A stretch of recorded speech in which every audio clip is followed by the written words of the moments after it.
A service of KIBMradio.com, the Internet's home for an all-old-time radio.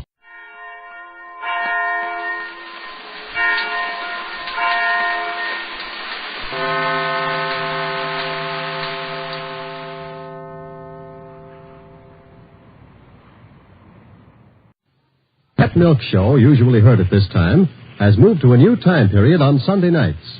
Be sure to hear Larry Douglas and Kay Arman on the new Pet Milk Show tomorrow night on NBC. And now, here's another in NBC's great parade of new shows. Gentlemen,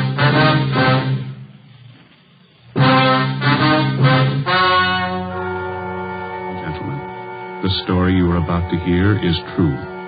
Only the names have been changed to protect the innocent. NBC brings you Dragnet.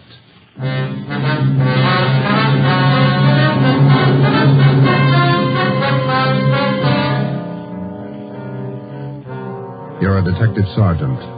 You're assigned to a homicide detail. A man's wife has suddenly dropped from sight. On the surface, it appears only as a routine missing persons case. You start to investigate. Suspicion grows. There is evidence of possible foul play. Your job, find the woman or find her murderer. Dragnet, the documented drama of an actual crime. Investigated and solved by the men who unrelentingly stand watch on the security of your home, your family, and your life. For the next 30 minutes, in cooperation with the Los Angeles Police Department, you will travel step by step on the side of the law through an actual case transcribed from official police files. From beginning to end, from crime to punishment, Dragnet is the story of your police force in action. It was Wednesday, September 15th. It was warm in Los Angeles. We were working the day watch out of homicide. My partner's Ben Romero. The boss is Ed Backstrand, chief of detectives. My name's Friday. I was on the way back from lunch, and it was 12:56 when I got to room 42. Homicide. Hi, Joe. Waiting for you. Hiya, Ben. Al. Hi. I hear you got something for us. Here's a report right here. Gardener by the name of Eric Kelby called in day before yesterday. Said his wife disappeared from their home out in the valley Sunday night. Says he thinks she left him. Well, it happens every day, Barghetti. Not this way, it doesn't. Walsh and I went out yesterday to interview the guy. Story doesn't add. Why not? None of her clothes are missing. None of her luggage. She even left her pocketbook behind, full of money. Found out from the neighbors a missing woman is a 17-year-old boy by a former marriage. So what? An only child. Mother dotes on the kid. She didn't even say goodbye to him. How did this Eric Kelby impress you? Pretty grouchy with Walsh and me. No cooperation. Wants to find his wife, doesn't he? I don't know if he does or not. It's no help, I'll tell you that. Can I see that report a minute now? Oh, here you are. Agnes Trumbull Kelby, age 39. Kelby's her second husband. First one died a little after the boy was born. Mm-hmm. Disappeared Sunday night from her home, 546 Belasco Road, between 7 and 8 o'clock. When did Kelby call in? Monday afternoon. Said he thought his wife might be spending the night with her sister. When he found out she wasn't, called us. Did you meet the boy while you were out there, Borghetti? Yeah, that's another thing. Kid came riding in on a bike while we were talking to one of the neighbors. Trying to talk to him, but the old man came out, hustled him inside the house. Then he starts eating us out. What'd he say? Told us it was our job to find his wife, not to go prying into her stepson's affairs. Well, that's a new slant. How about her friends and relatives around here, Al? Any besides her sister? Walsh located a couple of her aunts. I don't think he's checked them yet, though. I'll tell you, boys, this is one I'll bet on. Maybe. You got the names of Mrs. Kelby's relatives? Oh, yeah. Yeah, right over here.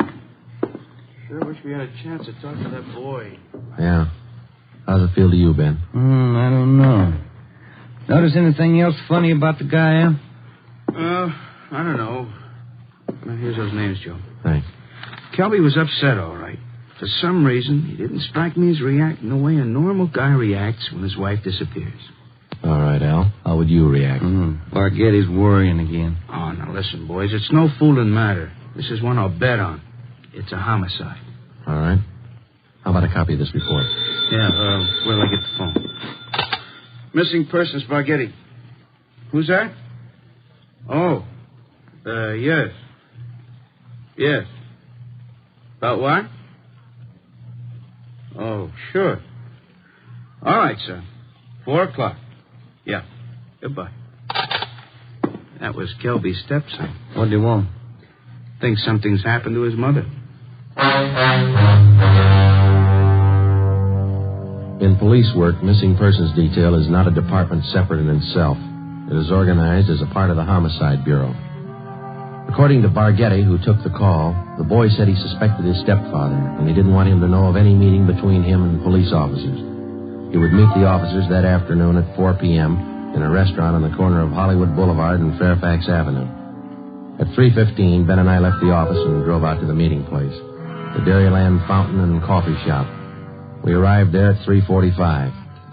At 8 minutes to 5, the Kelby boy still had not arrived. Youngster's not very prompt. Let's wait a little while longer. Yeah. Smoke? Yeah, thanks. Want some more coffee? No, thanks. I guess the boy isn't going to show. Think something's happened? 15 minutes after we left the coffee shop, we drove up in front of the gate of the Kelby Nursery on Belasco Road. The house itself was set well back on the property and was covered about 4 acres. The entire nursery was surrounded by a 6-foot steel wire fence, and it looked like almost every available foot of ground inside was planted with some kind of a flower or shrub.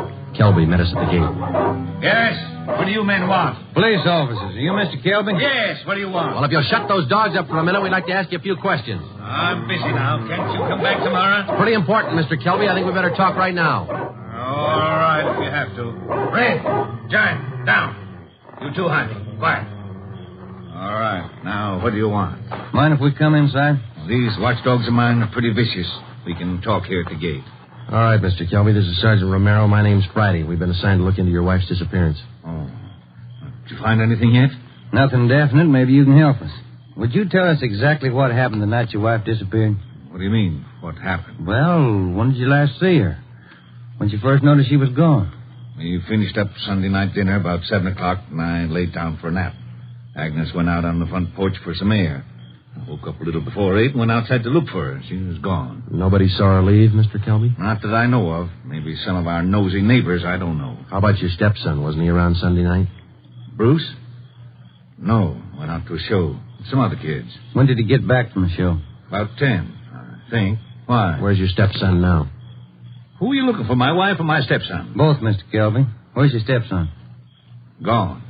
I took him over to my sister's in Alhambra. Been feeling bad since his mother disappeared. Figured the change would do him good. Why did you take him over to your sister's, Kelby? This afternoon. What's that got to do with it? We'd like to talk to Bruce. No, I can't allow it. The boy's too upset. I can't allow it. I'm afraid you're going to have to allow it. Listen, mister, you can get off this property right now. No cop's giving me sass. Nobody's giving you sass, Kelby. We want to talk to your stepson, that's all. He might give us a clue as to the whereabouts of your wife. And I say you can't see the boy. What's more, you cops couldn't find thorns in a rose patch. I'll get somebody else to look for Agnes. It's my business anyway, nobody else's. It's our business, too, if anything's happened to her. What are you talking about? You better get your coat, Mr. Kelby. We're taking you in for questioning. You come through that gate, and I'm going to let these dogs go accidentally. I'd hate to shoot the dogs. Now go on in the house and get your coat. Eric Kelby turned and made his way up the path and into the house. 5 minutes later, he came out. Without a word to either of us, he came down the path, closed the gate behind him, and got into our car. On the way back to headquarters, he chatted pleasantly about the weather, the nursery business, and his dogs. When we pulled up in front of the city hall, we met the reason for his sudden change in temperament. His lawyer was waiting for us at the door. We took Kelby to one of the interrogation rooms. His lawyer tagged along. We tried to question him, but the lawyer objected to 2 out of every 3 questions we asked. It was hopeless, and we knew it.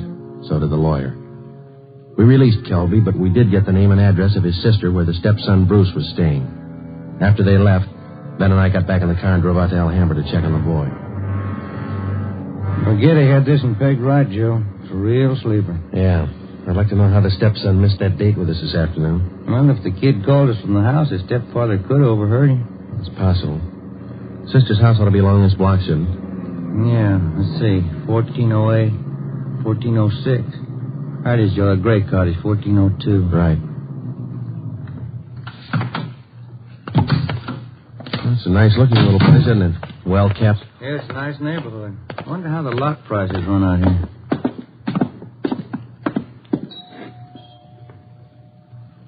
Somebody's coming. Yes, what is it? Police officers, ma'am. Are you Miss Kelby? Bertha Kelby, yes, that's my name. Why? We talked to your brother earlier today, Miss Kelby. He said that you brought his stepson Bruce here to stay for a while. We'd like to see him. Bruce? Yes, he was here till about, an hour and a half ago. I went to the store, and when I came back, he was gone. Have you any idea where he might be, Miss Kelby? Well, I telephoned my brother Eric's place just before you came to the door. He's not there. I don't know where he might be. I'm worried about him. He seemed so upset. This business about his mother's disappearance, you know. Would you mind if we came in and looked around, Miss Kelby? Well, no, not at all. We went in and looked the house over from one end to the other. There wasn't a trace of the boy. We drove back to Kelby's nursery and satisfied ourselves the boy wasn't there. Then we came back to Alhambra and we kept an eye on Miss Bertha Kelby's home until midnight. No one came or went. At 5 minutes past midnight, the lights went off in the living room, and a few minutes later, in the back of the house.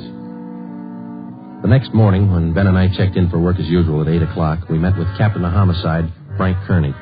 What makes you two so positive there has been any foul play in this Kelby thing? That's just it, Cap. We're not positive. It's a whole setup. It smells bad. For instance? That lawyer. If a man's innocent, he doesn't need a lawyer to sit with him in the interrogation room and tell him not to answer questions. Number two, that kid's telephone call. Maybe he doesn't get along with his stepfather. It happens, you know. Maybe he's trying to get back at him for something or other. Maybe. Then why is Kelby hiding him out? You sure he's hiding him out? No other way to take it, Cap. The Kelby woman walked away from her home Sunday night. Nobody saw her. She took nothing with her. No clothes, no luggage, no money. You checked with the family doctor? Yesterday. He told us Mrs. Kelby was in perfect health. We double-checked the wanderer's file and the repeater's file in missing persons. Couldn't find her name in either one. How about her relatives in town? Haven't had a chance to talk to him yet, Cap. We'll check him this morning. Well, one thing's certain. The woman couldn't have gone very far. We checked the sheriff's office, the jails, the hospitals. We sent out a teletype and an APB. Every cop in the city has her description. She's been gone almost 4 days, but nobody's seen her. How does that add up to you? It doesn't. You better move on it. Check every one of Mrs. Kelby's friends and relatives. Right, Frank. Then try the neighbors. As long as I've been a cop, neighbors have been able to tell everything about anyone.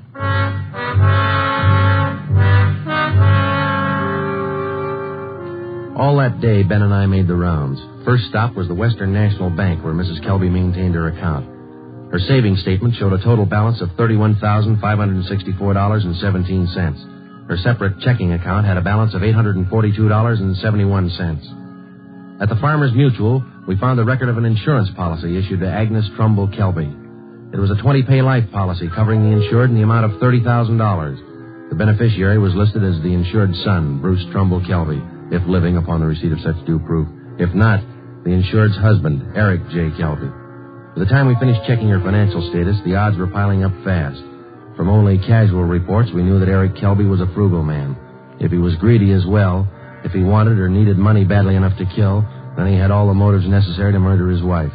Maybe his stepson, too. Ben and I started to make the rounds of Mrs. Kelby's friends and relatives. Our first stop was at the apartment of Agnes Kelby's sister, a talkative maiden lady in her early 60s. Agnes just isn't that kind. Oh, I'm worried sick about this. I really am. And Bruce, the poor lad, he must be heart sick. And Eric, what does Eric say about all this? He says he thinks his wife left him. Left him? Why, that's ridiculous. How strange. Can you think of any good reason why your sister would leave Mr. Kelby? Why, no. They had tiffs, of course, small ones. But, of course, there was that argument about Bruce. The two of them always seem to be arguing about Bruce. How do you mean, ma'am? Oh, well, raising the boy and all, you know. The last time I talked to them, they were tipping about whether or not Bruce should be paid for working in the nursery for Eric. And the strangest thing, Eric seemed to be so upset about it all. Imagine. All on account of paying the boy a few dollars for good, honest work in that silly nursery. Well, you know, I'm the outspoken kind, and I just told Eric. Eric, I said, don't be an old meanie. Pay the boy. That was the extent of the information which Mrs. Kelby's sister had to offer. Next, we called on an aunt, Mrs. James D. Trumbull, 83 years old. She could hardly understand our questions, let alone answer them. She hadn't seen her niece, Agnes, in a year. After that, we paid a visit to one of Mrs. Kelby's friends, a Mrs. Lillian Humboldt. Well, I'm sorry, Sergeant, but I can't think of any good reason why she would leave him. Unless that silly business about Bruce got out of hand. You know, maybe Eric is just a little jealous of the boy. Next, we called on Daisy McLeod, who worked as a day maid for Mrs. Kelby. Officer, what Mr. and Mrs. Kelby thought, what they said, what they did, it's none of my business. I come in the morning, I do my work, I do it well. I'm not the nosy type, and I don't pry. I take half an hour for lunch, and when I'm through, I take my pay, and I don't expect tips, and I take the bus home. I'm not the peeking through the keyhole kind, sneaking around corners listening. But what I couldn't tell you about that man. Exactly what do you mean, Miss McLeod? Oh, he's a hard man, you know.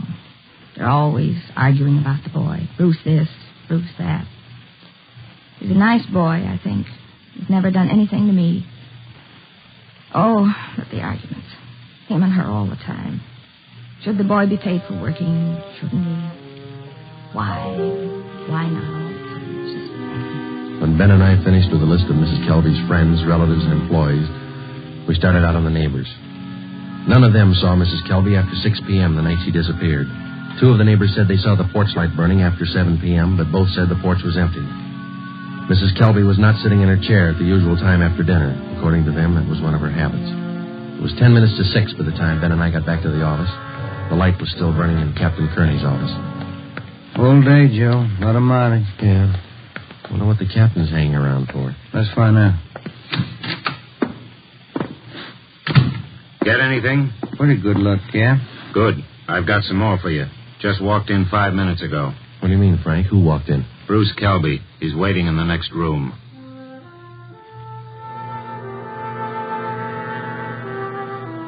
We went in the next room and met Bruce Kelby. He was small for a 17-year-old, dark-haired, and a little on the sickly side. He told us that he couldn't keep the date he made with us on the phone because his stepfather apparently did overhear the conversation and drove him directly to his sister's home in Alhambra. We asked him why he was so sure that his stepfather was responsible for his mother's sudden disappearance. For one thing, all 3 of us usually go to the early show on Sunday night. Eric, Mom, and me. But last Sunday, Eric said he wasn't feeling good and he wanted Mom to stay home and take care of him. Then he told me to go on ahead to the show, so I did. What time did you get home, son? About 9:30, 9:45. What was your stepfather doing when you got home? Sitting in the living room reading the paper. Did you notice anything unusual about the way he acted? He was nervous and jumpy, more than usual, I think. Anything else? Yes, sir. When I came in through the front yard, I noticed the dogs had mud all over their paws. They'd been out somewhere in the nursery plots. And they won't go out in the plots unless Eric's with them. He doesn't want them to trample the seedlings. What would your stepfather be doing out in the nursery at night? Does he usually do some work at night? No, sir. None of the plots are even lighted. Only the greenhouses. And the paths in the greenhouses are usually graveled, aren't they? No mud around. It's my job to see that the greenhouse paths are kept graveled. I know they're not muddy. I fixed them the day before, Saturday. What do you think it means, son? I don't know. I don't want to think about it. I just know he's done something. He's done something to her. Did your stepfather give you any reason for keeping you away from the police officers the other day? No, sir. He said people were getting nosy, and he said it might be better for me over at Aunt Bertha's. She's his sister. Do you think your Aunt Bertha might know where your mother is? No, we hardly ever see her. We don't know her well at all. We've heard your mother and your stepfather argued about whether you should be paid for your work in the nursery. When I started to work for him, he promised he'd pay me. I was saving up to buy a 31 Model A. And then after a couple of months, when he didn't pay me, I asked him. He told me I ought to be glad to work for him for nothing. And your mother argued with him over that? Sure, it was her money that bought the nursery anyway. How'd you get away from your aunt's place last night? Well, Bertha had some shopping to do, and she left me alone. She locked the door to my room. Even the screen over the window in my room was nailed down, but I kicked it out and got away. I stayed at a friend's house last night. Thought about where you're going to stay tonight? I don't know. But I'm not going home. And I'm not going back to Bertha's place either. I'll get a room. How'd you like to stay at my house a few days? Sure nice of you, sir. Maybe I'd better not. Mom might not like it. Oh, I'll take care of that. Now let's hop out and get some dinner. Sure darn nice of you, sir. All right, son. Come with me.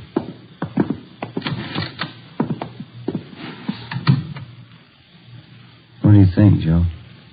He could be lying. Yeah.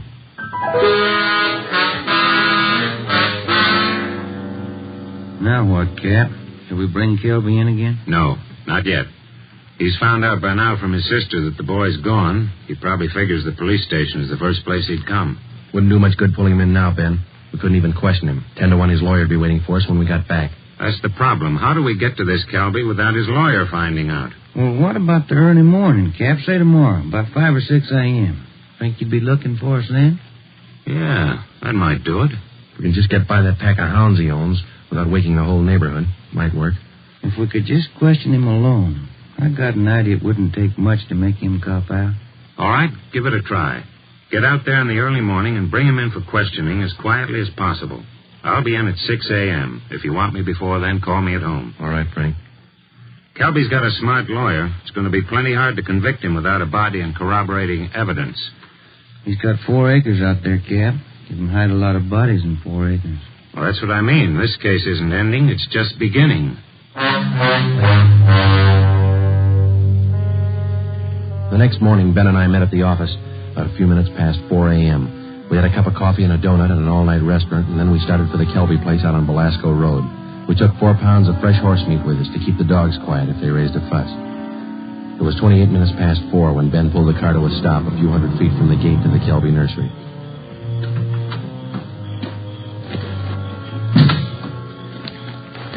We got out of the car and made our way down the road to the gate.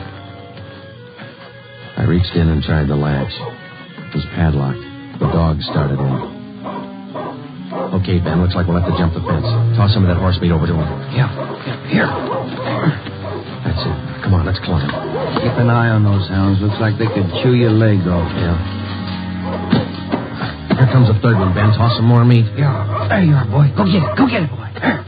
Look, Ben, lights going on in the house. Come on, let's make it fast. Who is it? Who's there? I'll set the dogs on you. Police officers, Mr. Kelby. What? What are you doing out here this time of night? You're under arrest, Kelby. Get your coat. You cops are asking for a peck of trouble. Get your coat. Where's my stepson? What you done with him? What have you done with your wife? You're going to pay for this. I'll have your jobs. That's not the first time we heard that, Kelby. Let's go.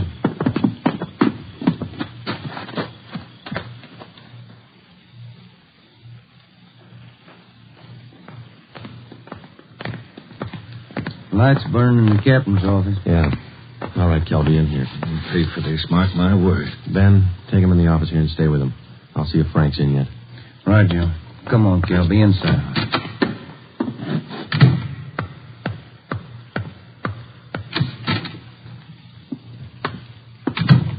Friday? You bring in Kelby? He's down in the interrogation room. Ben's with him. Somebody saw you. Don't think so. They must have. Kelby's lawyer's sitting in the next room.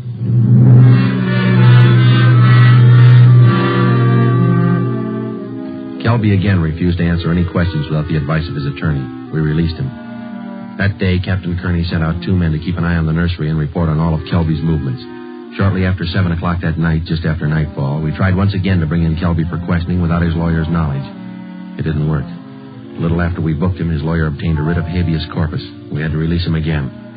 The 2 men assigned to stake out the Kelby place reported definitely that somebody was tipping the lawyer whenever unknown visitors showed up at the nursery and drove off with Kelby. There was nothing we could do about it. The next morning, Kearney came up with a lead. I had a long talk with the boy last night. Accidentally, I think he's given us a pretty good lead. Yeah? There's only one way we'll ever get a conviction. That's by finding the body and evidence to tie Kelby in. Yeah, that'll do it. Where do we start looking? In a new rose bed next to one of the greenhouses in Kelby's nursery. The kid came up with it last night. How come?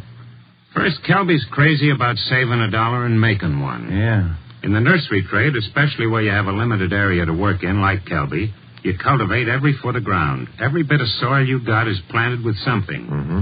Kelby's not the type to waste anything. Especially he's not the kind that would let ground lie fallow when he could plant something that might bring in a few dollars next season. Bruce tells me his stepfather has every inch of those 4 acres planted. Every inch. Except a 6 by 9 foot plot of ground in that rose garden. Oh, it sounds like a long shot to me, Frank. The boy said he prepared that piece of ground for planting late Saturday afternoon. His stepfather wanted it ready for Sunday morning. The plot of ground's still vacant. Might have planned it yesterday, Cap. When's the last time you checked? Before I came to work this morning. I called the men on stakeout next to the nursery. They told me the plot's still empty. Mm-hmm. It's worth a chance, Frank. When do we look it over? Tonight. I don't want Kelby or his lawyer to know a thing until we find that body. Well, how are we going to work it? We'll order up a crew from the crime lab. They can take probings through that plot and all around it. They can tell us without any guesswork how deep that ground's been worked over lately. When do you want to start? Be here in the office at 8:30 tonight. If my hunches are any good, we'll find the body.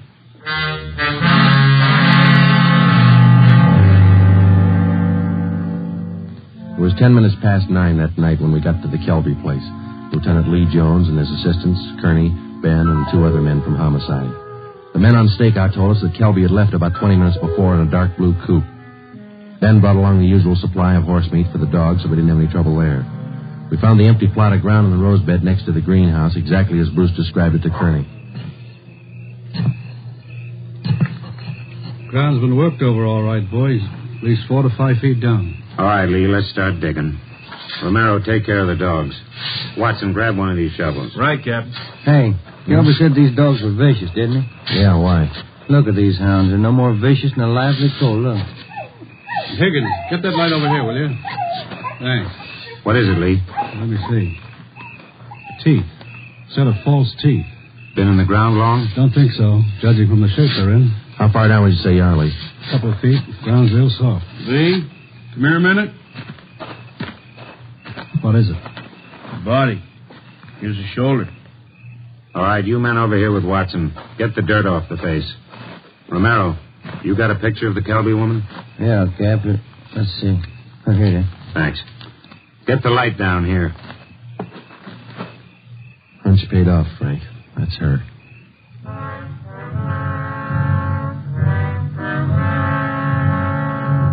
Ben and I went back to the car and notified communications to broadcast a warrant for murder on Eric Kelby. His description, together with the description of the car and license number of the car he was driving, was rebroadcast every 15 minutes. Then we went back to check the house. We found the front door unlocked. We went inside and looked around. In one bedroom, we found clothes scattered over the bed and the floor. There was only one old suit remaining in the closet. On the table next to the bed, we found an airline's timetable. We got to the phone and notified communications to alert all police details at railroad stations, bus terminals, and airlines, and then to send out an APB on the teletype.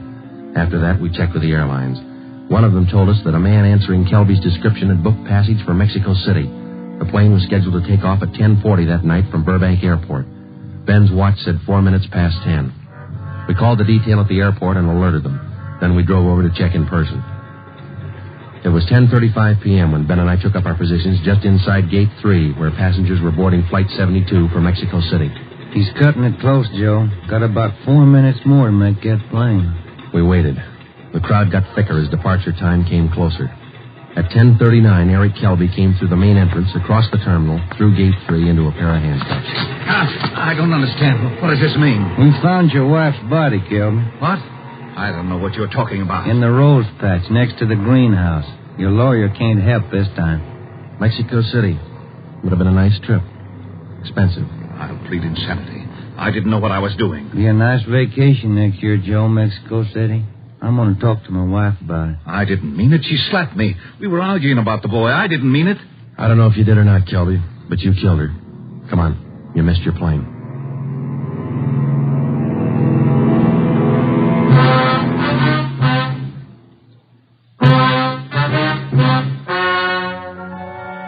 The story you have just heard is true.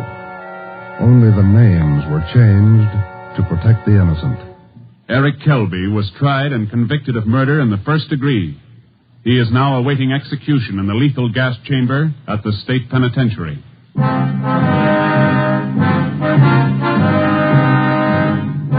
You have just heard the 14th in a new series of authentic cases transcribed from official files.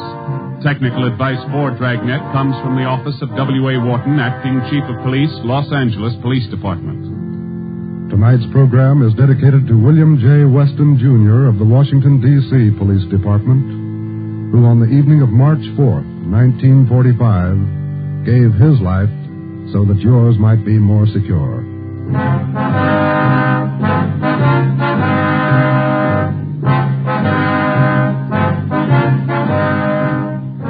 Dragnet came to you from Los Angeles. If you enjoyed tonight's production of Dragnet, you'll want to listen to Richard Diamond, private detective, as played by the screen's romantic tough guy, Dick Powell. The Pet Milk Show, usually heard at this time, has moved to a new time period on Sunday nights. Be sure to hear Larry Douglas and Kay Arman on the new Pet Milk Show tomorrow night on NBC. This is NBC, the national broadcasting company.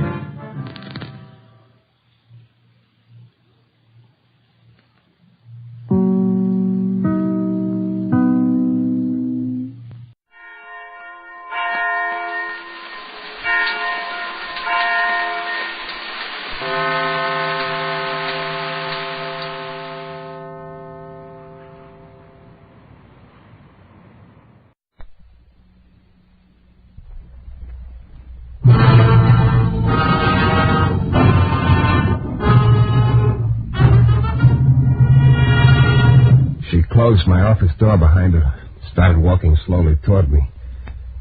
Her lips looked warm. Her eyes looked cool. Matter of fact, everything about her looked awfully good to me, except for one thing. That big black gun she was pointing at my belt buckle.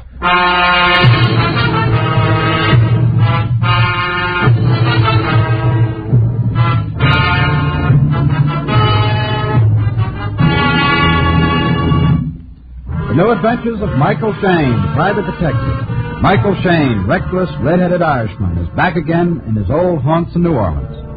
This is your director, Bill Russo, inviting you to listen to another transcribed episode, which we call The Case of the Wandering Fingerprints.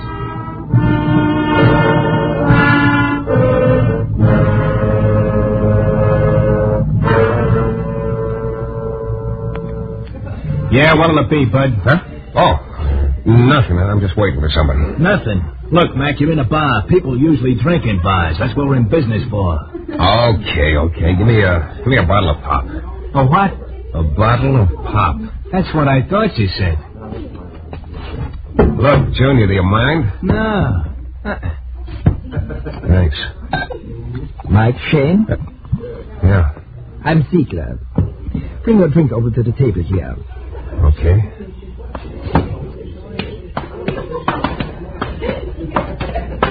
Been waiting long? Just a couple of minutes. Well, let's have it. You said on the phone they'd be going. That could be. Look, Ziegler, let's not play guessing games. What's your pitch? You and I are going to be partners, Shayne. Partners? What do you mean? I've got a little proposition you are going to go for. You know, you sound awful sure of yourself. Oh, I am. Well, let's have it. All right. Know anything about electrolysis? Look, I'm no chemical engineer. I am, sort of. Enough of one to have figured out this process. Look, will you do me a favor? Start at the beginning. All right.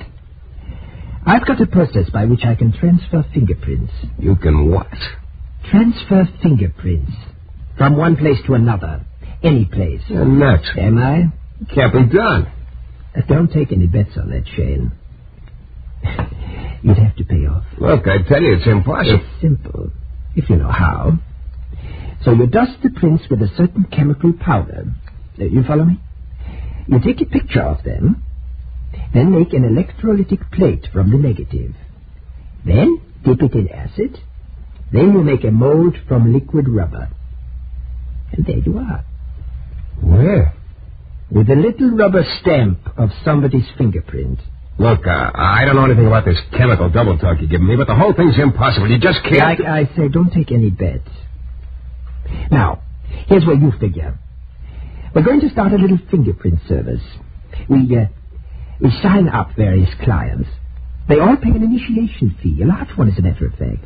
Just a minute. What do these people get for signing up? Well, it's not so much what they get if they sign up. It's what they get if they don't. Yeah, that's what I thought. Their fingerprints turn up in the wrong place. Exactly. Beat it. Now, Shayne, that's not a very wise attitude. If you think I'm going to be a front man for a blackmail racket... That's an ugly word, Shayne, but that's more or less your job. To locate promising clients for me. I said beat it. You know, you're not being smart at all. Look, maybe you didn't hear me. All right, I'll give you a little time to think it over. But you'll come around. Yeah? Don't you take any bets on that. Oh, you will come around, all right. Because, you see, you have no choice. And before very long, I think you'll see exactly what I mean.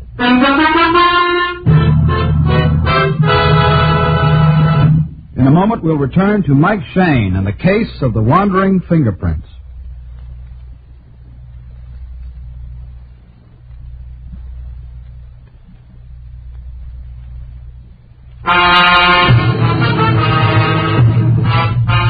you run into all kinds, I guess. But that day, I'd hit the jackpot when a character named Ziegler told me to meet him in a bar and offered me the charming job of being a frontman in a friendly little blackmail setup. I still didn't believe he could transfer fingerprints like he said, but he sure seemed convinced of it. I turned down his deal in a hurry. He implied I was making a large-sized mistake. Then, as I sat at the table watching him leave, I saw him stop at another table near the door. There was a cool-looking brunette sitting there alone. Ziegler said something to her and jerked his head in my direction. The brunette favored me with a long, cold frown. Then Ziegler left, but the brunette kept dissecting me with her eyes. I got the hunch that she was in the deal some way with Ziegler. Finally, even though the expression on her face was pushing me back, there was just too much there for me to stay away from. So I picked up my glass and went over to her table. Hello? The answer is no. What did I ask? What else would you call it? Look, maybe we better run through this again from the beginning. Why? Well, maybe we'll come out with a different answer. One that makes a little more sense. The answer will still be no, and that makes plenty of sense to me anyway. Good night, Mr. Shayne. Yeah. I sat there with my mouth open while she walked out the door. I was one puzzled guy. What that little conversation was all about was way beyond me. Either I'd missed a few key words here and there, or else the girl was passing up a great career as a mind reader. The bartender came over to the table about then and started picking up the glasses, so I left. It was still early, and I suddenly felt like doing a little of the town. So I called a redhead I know and asked her if she was busy. She wasn't, so we took in the town. The next morning, feeling chipper as a school kid on Saturday, I tripped down to my office, opened the door, picked up the mail on the floor, and started for my desk. Then I stopped. The chair behind my desk was rocking slowly back and forth, and it was occupied.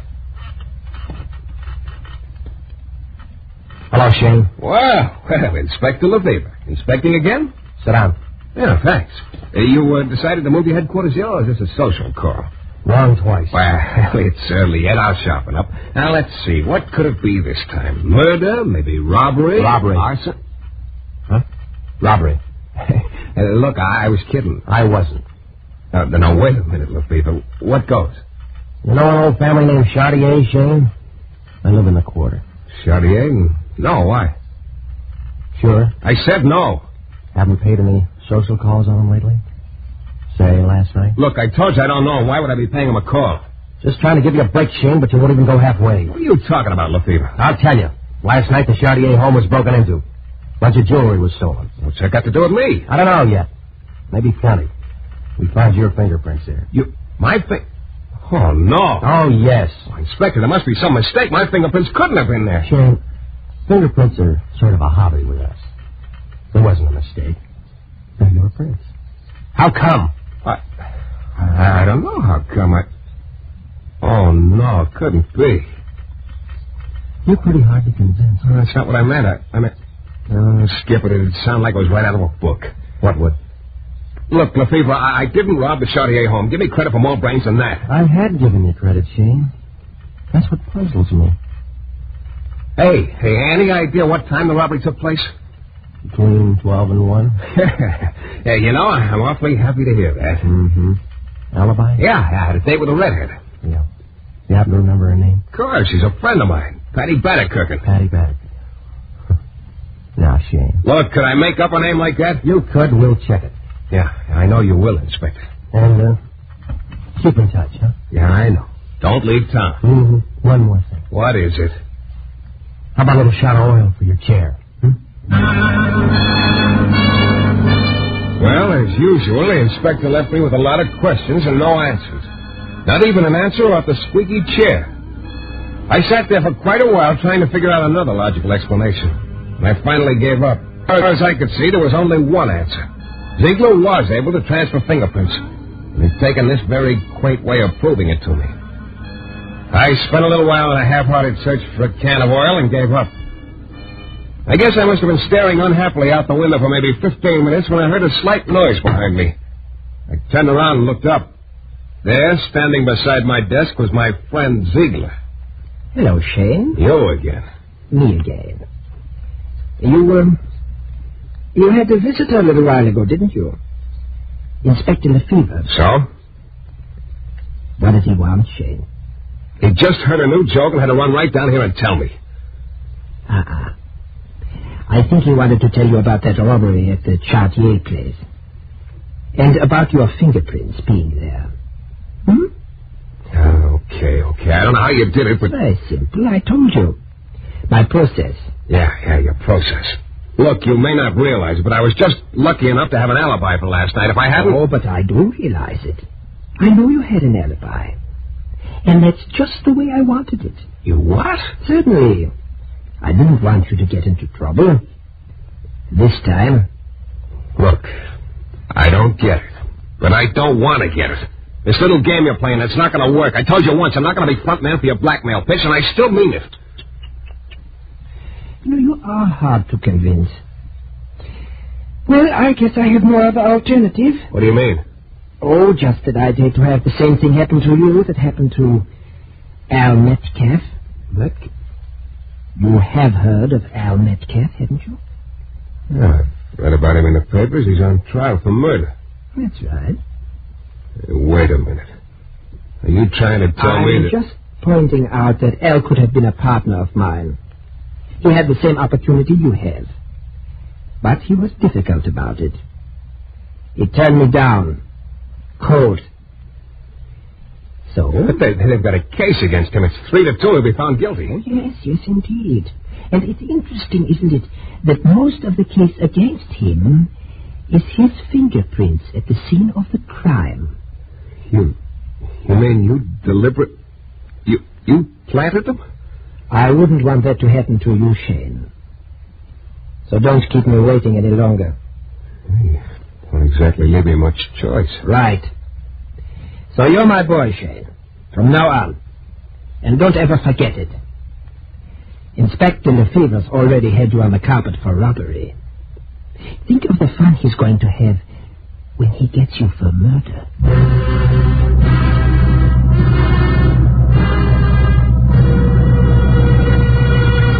In a moment, we'll return to Mike Shayne and the case of the wandering fingerprints.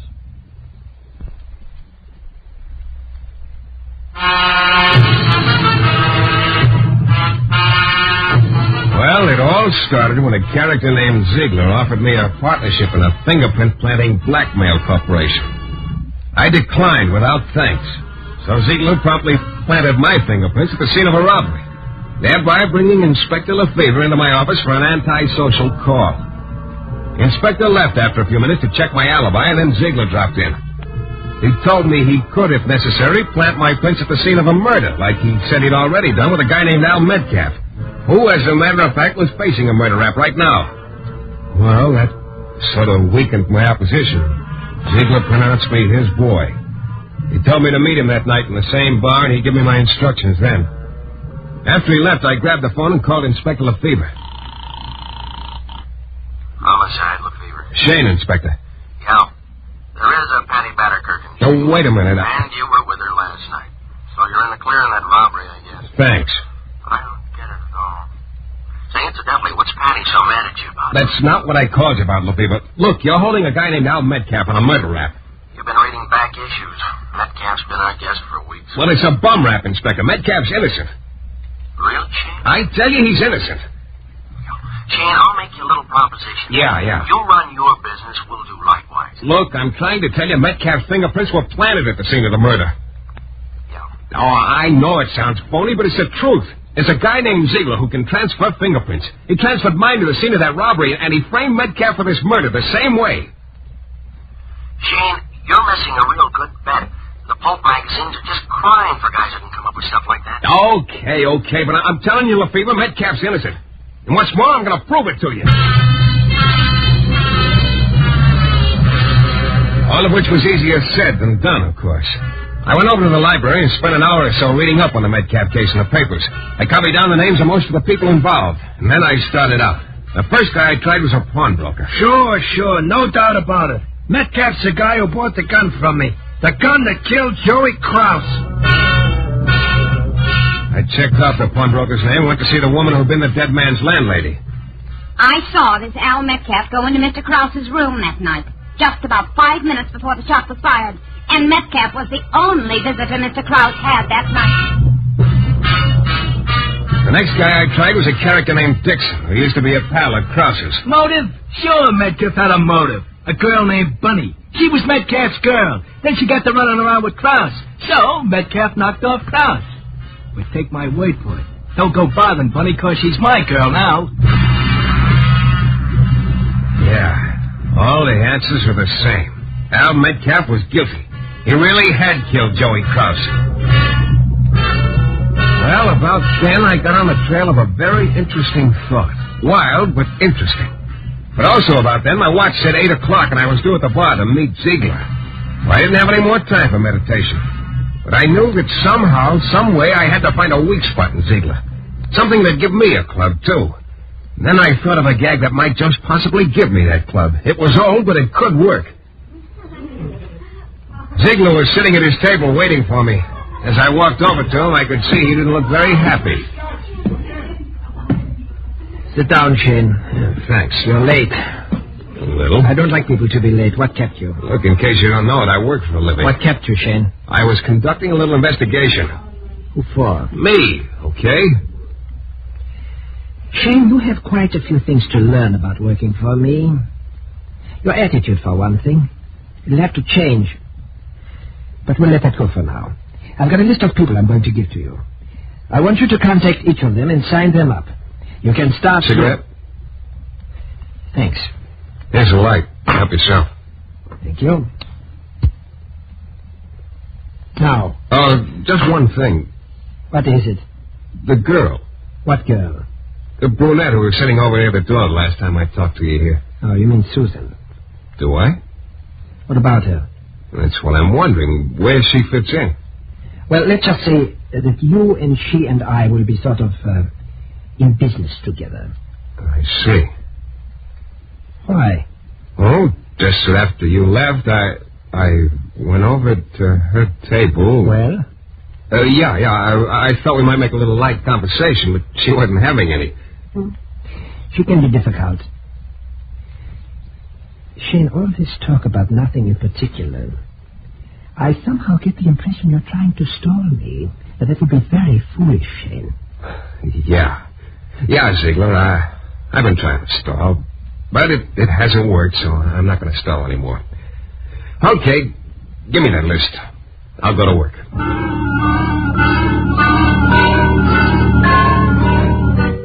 He grinned, gave me the list, and left. Yeah, I was right. I wasn't going to stall anymore. Because that stray thought I'd started working on before had come back. And what brought it back was my remembering I'd taken my drink over to Susan's table that time before. Yeah, I was pretty sure I had the answer now. But pretty sure wasn't sure enough. I scooped up my cigarette lighter and went down to police headquarters. I dropped the lighter off in one of the offices so that the boys could admire it. And then I went to see Inspector Lefevre. Oh, that boy just loved to swing back and forth in desk chairs. He was at it again. Come down to tell me why Patty, what's her name, is mad at you, Shayne? I came down to tell you I was wrong, Inspector. About Patty? No, about Al Metcalf. He's guilty, all right. Well, now, that's real good to know. Look, Metcalf's fingerprints were at the scene of the murder, huh? Where were they? Plastered all over the place. Yeah. Now, my fingerprints were at the scene of that robbery at the Chartier house. Mm-hmm. Where were they? Why? Believe me, Lefevre, I'm asking you the $64 question. Where were my prints? On a glass. Yeah. Thanks, Lefevre. No charge. Oh, you leaving? Uh-huh. I gotta see a girl named Susan. Need any help? No, this is sort of a private deal. Sure you don't need any help? Sure. There is one thing, though. What's that? A chair of yours could stand a shot of oil, too.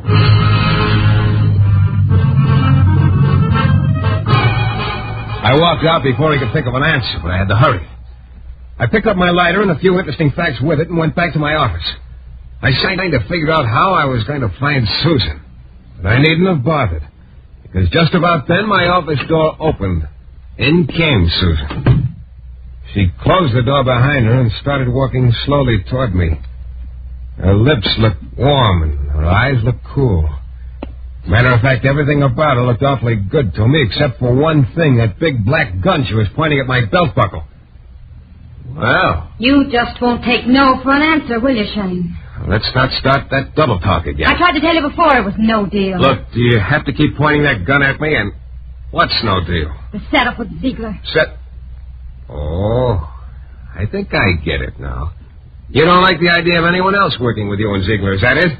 Well, look, Susan, I don't like the idea... You've got a great sense of humor, haven't Humor? you? I don't think it's very funny. Neither do I.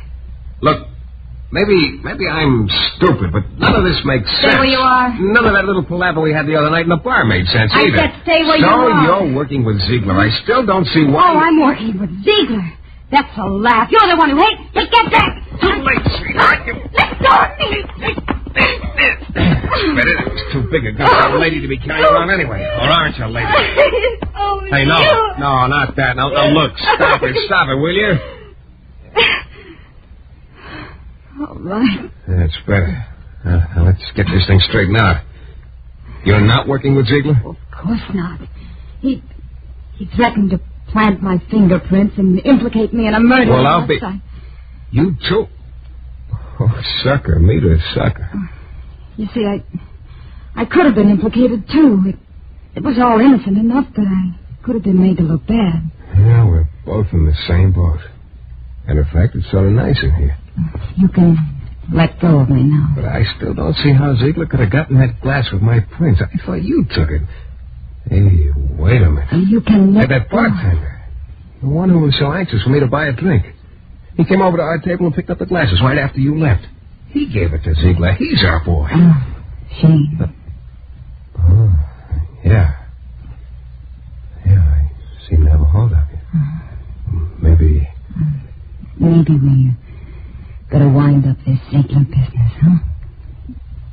Yeah.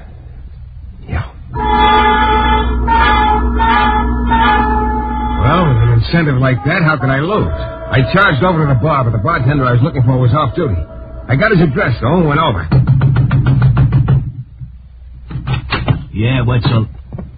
Oh, it's you. Yeah, it's me. You don't want to beat it, man. I'm coming in. Cut it out. What brings you, kid? Ziegler. Close the door, Jim. Okay. And Shayne, back up against that wall over there. Well, looks like I hit the jackpot, Ziegler. Yes. And it's such a pity, too. Because this machine isn't going to pay off with anything except a slug.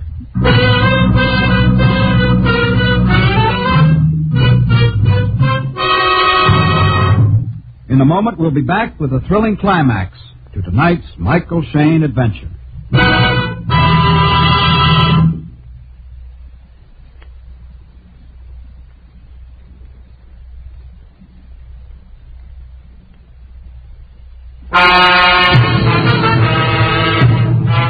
Well, there I was. I'd figured out the whole deal, but at the moment it looked like there wasn't much future in being a genius. One look at the bartender and Ziegler showed me they didn't think so either. So you figured out my little scheme, eh, Shayne? Yeah, lucky me. You know, I thought the mention of the Metcalf case was going to keep you in line. You pulled that one out of the headlines and tried to make me think you had something to do with it. It seemed to work for a while, anyway. Yeah, until I found out Metcalf really was guilty. We're wasting time, Ziegler. The rest wasn't too tough. I have to admit it was a pretty slick little scheme. I thought so. Planting that glass with my prints, then making me think you'd transferred the prints from one place to another. Ziegler. Oh, incidentally, you were so interested in the general subject of fingerprints, you got me interested in them, too. Yours. Mine? Uh-huh. I got them off my cigarette lighter. Remember, you used it. Clever. And the boys down at headquarters did a little checking for me. I found out a couple of cities are interested in you. Topeka, for one. A bunco charge there, I think. You're always a man for a fast deal, huh? You're very thorough, Shayne. I admire it. But... all right, Jim. Yeah. The bartender picked up an empty bottle. Then he held it by the neck, swung it onto the side of the table, and broke it. That left him with a jagged stub in his hand. He started toward me with it. I don't like broken glass, but there wasn't much I could do. I raised my arm in front of my face. Take care of him, Nikes. Well, Shayne? Well, Inspector Lefevre. How'd you know? When the boys reported to me that you'd brought in some fingerprints belonging to this guy, Ziegler, I thought maybe we better find out what was cooking. So he tails you. Right into the oven. Inspector, would you believe it if I told you I was awfully glad to see you? Yeah. Shayne. Yeah? It's a good thing you didn't need any help. Huh? No comment. Well, that was just about that. Lefebvre told me I was in line for some $500 from Topeka. The reward posted to Ziegler. So I was really on top, and I went busting back to my office to tell Susan to pick up where we left off. Susan. When I got there, she was gone. I waited, but she didn't come back. I'm still waiting. You know, somewhere along the line, that girl must have read the old fable about getting somebody else to pull hot chestnuts out of the fire for you. Not that I minded that so much, but at least she might have flipped a few shells my way. Oh, well, there's always Penny Bannekerken, I guess. This is your director, Bill Russo, again. Our story is based on characters created by Brett Halliday. The music is composed and conducted by John Duffy, and Michael Shayne is portrayed by Jeff Chandler. The New Adventures of Michael Shayne is a Don W. Sharp production, transcribed in Hollywood and distributed exclusively by the Broadcasters Guild.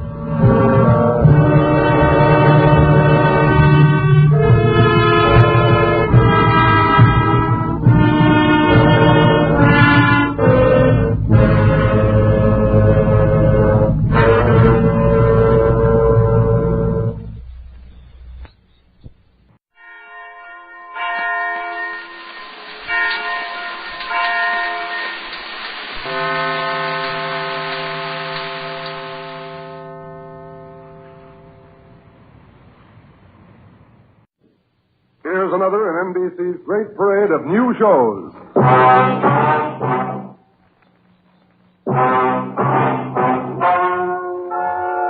Ladies and gentlemen, the story you are about to hear is true. Only the names have been changed to protect the innocent. NBC brings you Dragnet.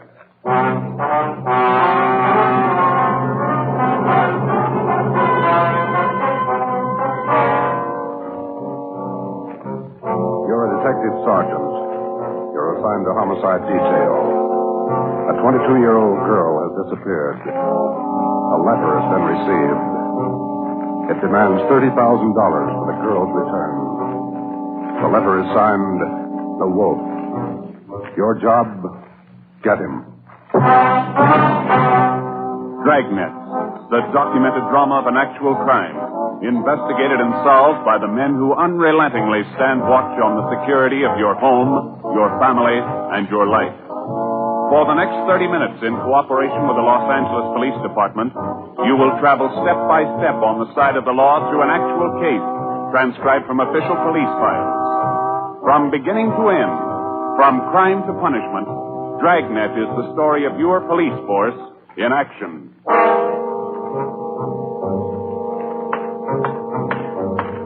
It was Tuesday, October 18th. It was cloudy in Los Angeles.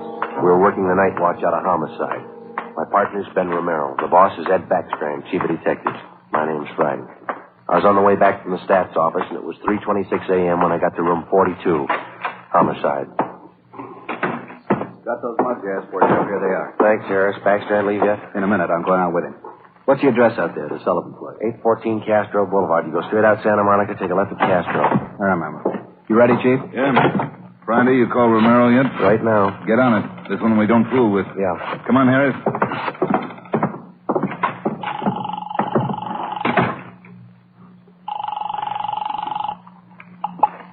Hello? Sorry to wake you, Ben. This is Joe. How you feeling? Oh, hi, Joe. What time is it? 3:30 a.m. How do you feel?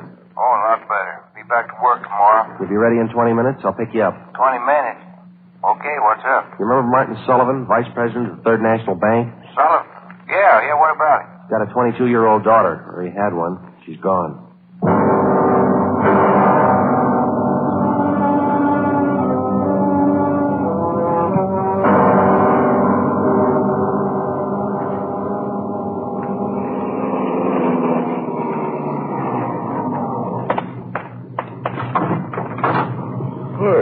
made good time, Joe.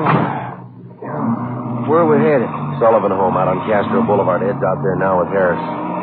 Any leads to work on? No, nothing so far. The girl disappeared a little before 1 o'clock yesterday afternoon. At 11 last night, he got a letter. They want $30,000. Sullivan hasn't got that kind of money. Yeah, I know it. Poor guy's almost out of his mind. Fill me in. How did it happen? Well, the guy took the girl out of business school. He had her called out of class. Told her father was sick, said he was a friend of the family. Well, how about the teachers? What was their story? Said the girl didn't want to go with the man at first, but he finally talked her into it. Kept telling her father was dying. That's about as low as it come? Yeah. Did he use a car?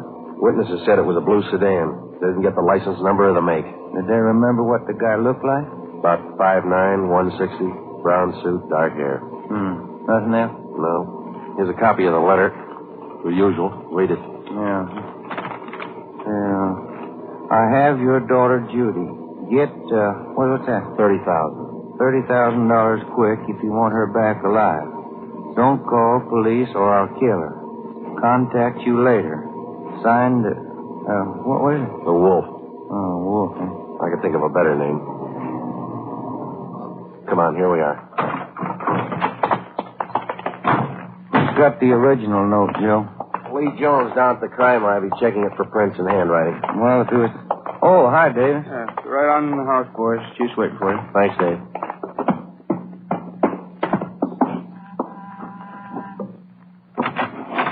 Hi, Joe. Ben. In the living room. Thank you. That's the way I see it, Mr. Sullivan. Now, you understand exactly what you have to do? Yes, sir. I'll do as you say. All right. Here are the two men who will help you. Sergeant Friday and Sergeant Romero, homicide. Yes, how do you do? I do. Mr. Backstrand, are you sure about all this? He might get frightened. He might do something to Judy. Believe me, Mr. Sullivan, it's the only way. I know how you must feel, but we can't do anything else.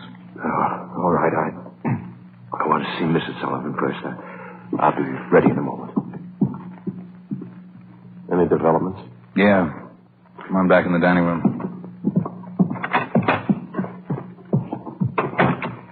There it is on the table. Second note from the guy. Telegram. When'd this come? About half an hour ago. Guy phoned it into Western Union from a public booth. Couldn't trace it. I see, Joe. Yeah. Be at Elysian Park, 5 o'clock this morning, near Balkan Drive. Come alone. Bring 30,000. Will return girl. Don't tell cops. Kill her if you do. The Wolf. 4 a.m. now, Skipper. Not much time. I know it. We'll have to do as he says. No other way. Then Sullivan's going out there alone? You're going with him. You and Romero. You'll be hidden out in the trunk of the car. Any plan? Get it. That's all.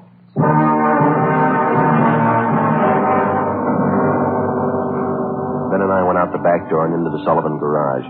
We jammed ourselves into the trunk compartment, and Harris closed the door on us. The latch was fixed so that the door could be pushed open from the inside. A few minutes later, Mr. Sullivan came out, got in the car, and we drove off. At 3 minutes to 5, we pulled up at the meeting place in Elysian Park. We waited. Nothing happened. At 5 minutes past 5, it started to thunder. That's all we need now. Thunderstorm. Stuff in this trunk, isn't it? Oh, yeah. Ben, listen. Sullivan? Must be. Have we seen anything? Sounds like he's pacing up and down alongside the car, doesn't it? Now, listen. Can't hear anything else. Can you? No. Better stay undercover. Yeah. The rain's starting, man. Wonder what happened to the wolf. Cold feet, maybe. Let's wait it out.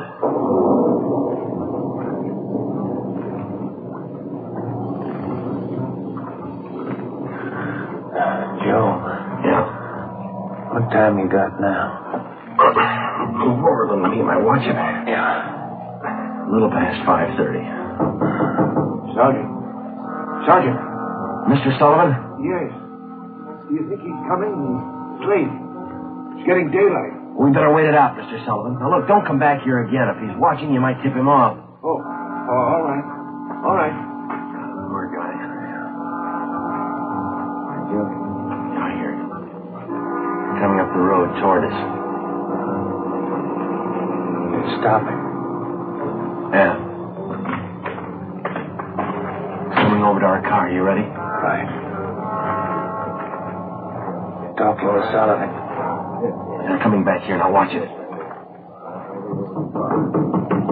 Brandy, Romero. That's you, Ed? Yeah, the meeting's off. Come on out. All right.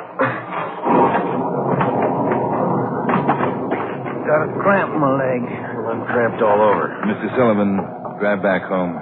We'll contact you there. All right, Chief. Ben, Joe, come on over to the car. What's the story, Ed? The guy had no intention of following through with this meeting tonight. Well, how come? He told us. Going at 5 o'clock. Tried to trace the call. He wouldn't stay on the line long enough. What did he have to say? He wanted more money. Bragged about how smart he was. How we'd never get him. Well, he knows Sullivan's called in the police. Sure. Said he didn't care. We'd never get him anyway. Yeah, pretty cocky. Pretty smart. Take my word for it. He's no dummy. Control 1 to 80K. Control 1 I'll get it. 80K to Control 1. 80K to Control 1. Go ahead. 80K, go to your office. Code 3. Go to your office. Code 3. See you later. All right, Romero. Let's roll.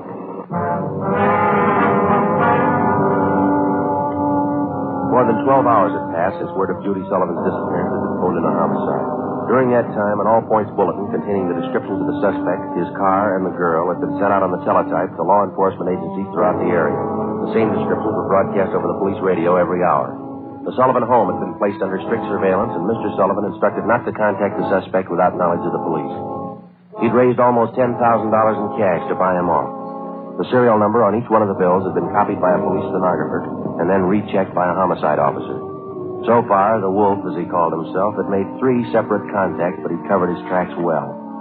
We knew that he was somewhere in the city, 500 square miles of it, and we knew we had to find him fast.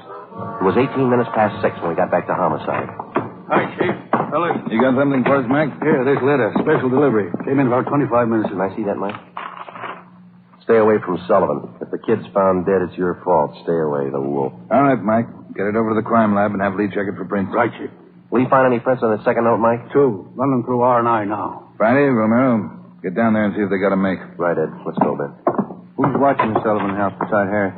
Carpenter and Davis. Backstrand's afraid the girl's father will try to make a deal with the guy. Has he tried it yet? No, he hasn't yet. You couldn't blame him if he did. Word's sake. Oh, yeah. Here we are. Hi, fellas. Just coming down to see you. You got something there? Those 2 prints Lee Jones listed off that letter got a make on them from the single print file. Good, Larry. Let's see, huh? There it is. Pull the whole package on them. Donald Alfred Kiefer. Looks like a real bad one, doesn't he? Donald Alfred Kiefer, male, Caucasian, age 29, 5 feet 8 inches, 170 pounds, brown eyes, dark brown hair. He had 1 previous arrest for forgery in Los Angeles 10 months before.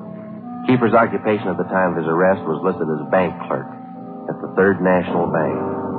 Ben went back into the files and pulled the crime report. Then we called Ed Backstrand. There's the answer, Skipper. At the time Kiefer pulled that forgery job at the bank, Mr. Sullivan was one of the vice presidents. Go on. Sullivan was the one who preferred charges against Kiefer and saw that he was prosecuted. Where's this Kiefer now? Let me see. He was placed on probation, and on May 16th this year, he returned to his home in Omaha, Nebraska. That's 1380 Mackinac Avenue. All right, Romero. Get Omaha on the phone and have them check out Kiefer. Right, Skipper. Friday, take Kiefer's package and this note down to Don Myers. Have him check the handwriting. And get over to the crime lab and see what Jones lifted off that last letter we got. All right, Ed. The faster we work, the faster we'll put this guy behind bars. Now move.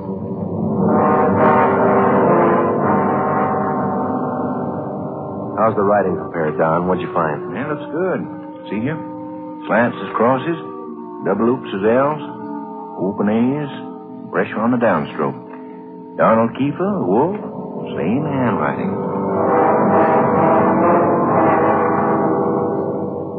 Lifted 3 prints off this last note, Joe. Brought them out with the iodine fume gun. They match with the first. Thanks, Lee. Did you find anything else? I don't know if it'll help you much. We examined the paper for watermarks and texture. Both notes are written on the same kind of paper. Impressions show both pieces of paper from the same tablet. Checked the density of the carbon and the pencil he used. Both specimens match. Same pencil.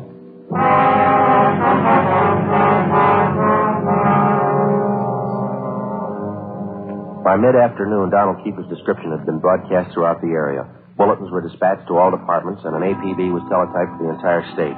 Men were stationed at every post office in the city to watch for notes that might come through the mail.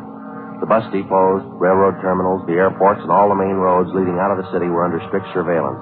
The entire Los Angeles area was broken down into single square-mile districts, and a house-to-house canvass was started. A squad of men were assigned to cover each square mile. Outlying towns and cities were requested to do the same. By 5 o'clock that afternoon, the greatest Dragnet operation in the history of the city was underway. We were sure Donald Keefer was somewhere inside. At 12 minutes past 5, Ben got the call back from the Omaha police. Yeah, I got it. 6 X-ray 419. Nebraska plate, right. Well, thank you a lot. Yeah, bye. They had a make on the car. Lots more. The Omaha cops looking for Keefer, too. Want him for a robbery there 2 months ago. Yeah? In that robbery, he used a stolen 1939 blue sedan. Nebraska license plate, 6 X-ray 419. How about his family and his friends back there? They all been checked? Yeah. Well, get that car description to communications, huh? APB, teletype, and broadcast. I'll tell Ed. Yeah, right, Jeff. Right in, Romero. Yeah. What are you tied up with? Well, just got a call from Omaha. Make on Keefer in the car. Give it to me. You two get out to the Sullivan house fast as you can. See Harris. What's happened, Skipper? Martin Sullivan's disappeared.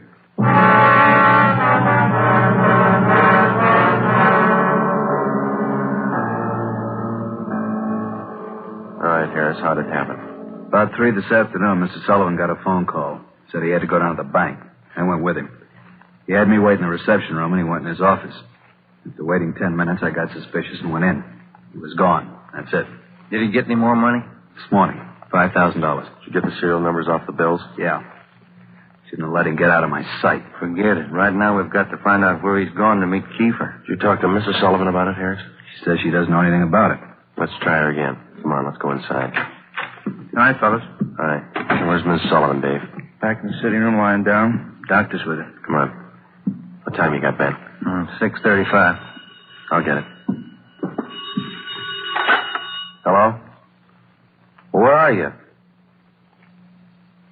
Oh. Where are you now? Where are you now? We'll be right out. That was Martin Sullivan. He met with Keefer up in Laurel Canyon. Did he get his daughter back? Yeah. Wrapped in newspapers.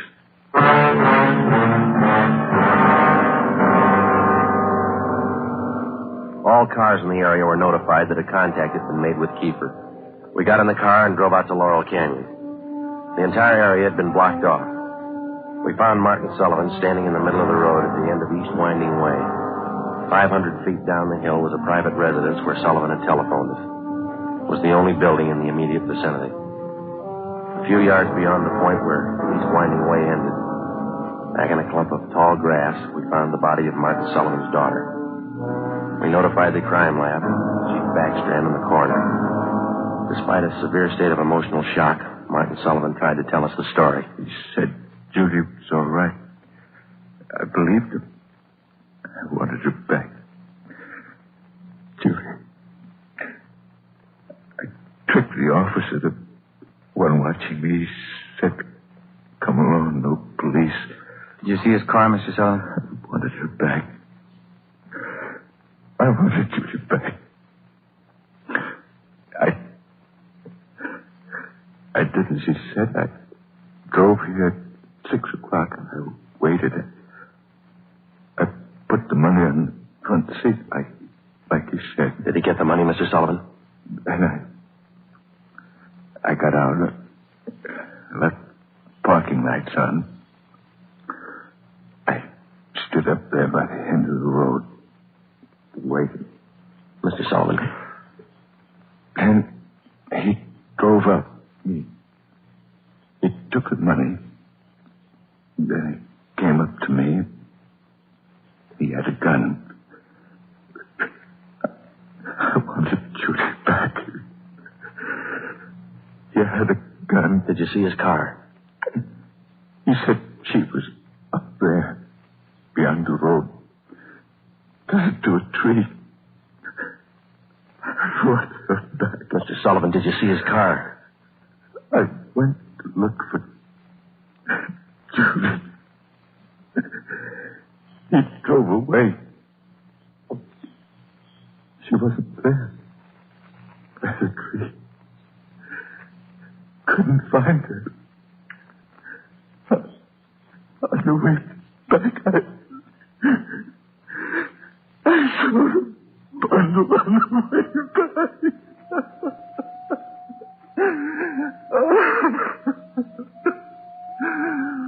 Let me find her. Judy. Let me find her.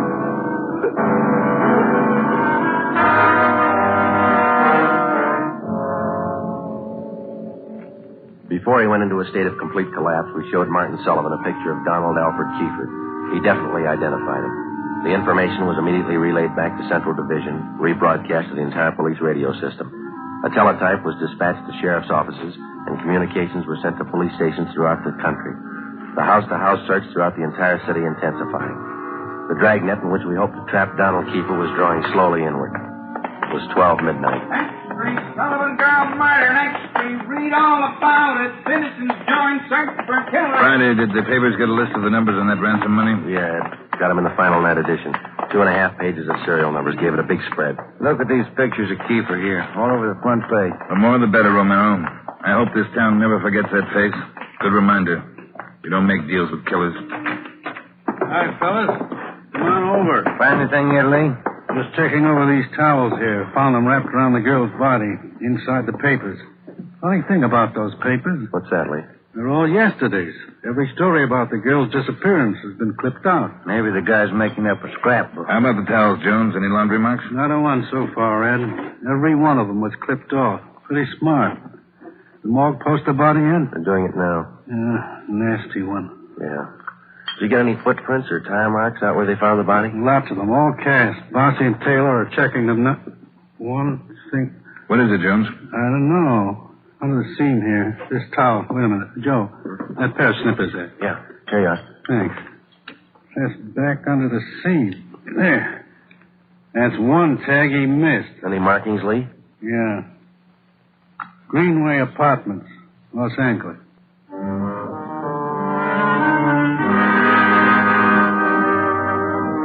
One look at the apartment was enough. In an adjoining garage, we found the car which Kiefer had used, a blue sedan. Nebraska license plate 6X-ray 419. When we got back to the office, Chief Backstrand immediately issued a cancellation of the warrant order for the blue sedan, and then he ordered a detail of men to stake out the car in the event Kiefer decided to come back for it. Here's the coroner's report, Joe. Oh, let's see it. Cause of death, strangulation. Time of death, Monday, October 18th, approximately 2 p.m. 1 hour after he grabbed her? That can't be right. Skipper in his office? No, he's out for a minute. Hey, Joe, Ben, take the call off 2503, will you? Thanks, Mike. Right. Would you give me the call on 2503, please? Thanks. Hello? Yeah. Yeah, when? We'll be right over. Some of the ransom money, Ben, just showed up. Beverly and Highland. Come on.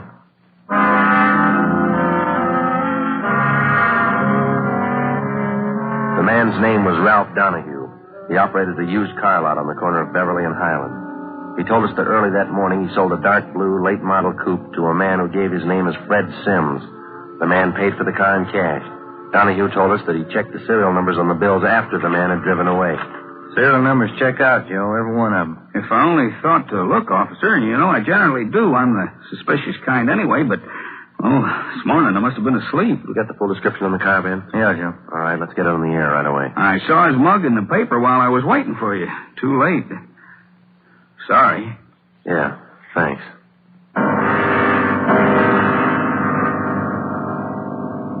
At 10 minutes past 3 that afternoon, another piece of the ransom money turned up at a busy downtown department store. The clerk was unable to remember who gave her the bill. The detail throughout the general downtown area was strengthened. The house-to-house search of the entire city for Judy Sullivan's murderer went on. The afternoon dragged into the early evening. At 20 minutes to 7, Ben and I had a hamburger and a cup of coffee in the drugstore at East Broadway and 3rd. And then we got back in the car, checked with communications, and started cruising the neighborhood again. At 9 minutes to 8, a man answering the description of Donald Kiefer was seen crossing Sunset Boulevard just below Highland. 7 minutes later, the same man was reported near the intersection of Hollywood Boulevard and Las Palmas. Communications relayed the information. At 21 minutes past 8, our car, 80K, along with a dozen others, were concentrated in the Hollywood Boulevard area from Gower Street to La Brea, Franklin Avenue to Santa Monica Boulevard. At 24 minutes past 8, another piece of the ransom money was passed at a cigar store on the corner of Hollywood Boulevard and Hawthorne Street. The number of men and radio cars in the area was redoubled. Plainclothes officers were stationed at every intersection to keep an eye on pedestrian traffic. At 18 minutes to 9, the dark blue coupe which Kiefer had bought that morning was spotted parked in an alley just below Hollywood Boulevard and Cahuenga. We called Ed Backstrand. City Hall. 2503. 2503. Chief of Detectives Office, Hannah. This is Friday, Mike. Chief there? Yeah, wait a minute. Just going out the door. Ed, it's for you. Backstrand? Friday, Ed. Just spotted Kiefer's car, the one he bought this morning, parked in an alley off Cahuenga. Harris and I are on our way up there now. We'll take care of the car. You take care of this call. Just came in. What do you got? The theater on the corner of Hollywood Boulevard and Fairview. The girl in the box office just took in a $10 ransom bill. Yeah? She got a good look at the man who passed the bill. She says it's Kiefer.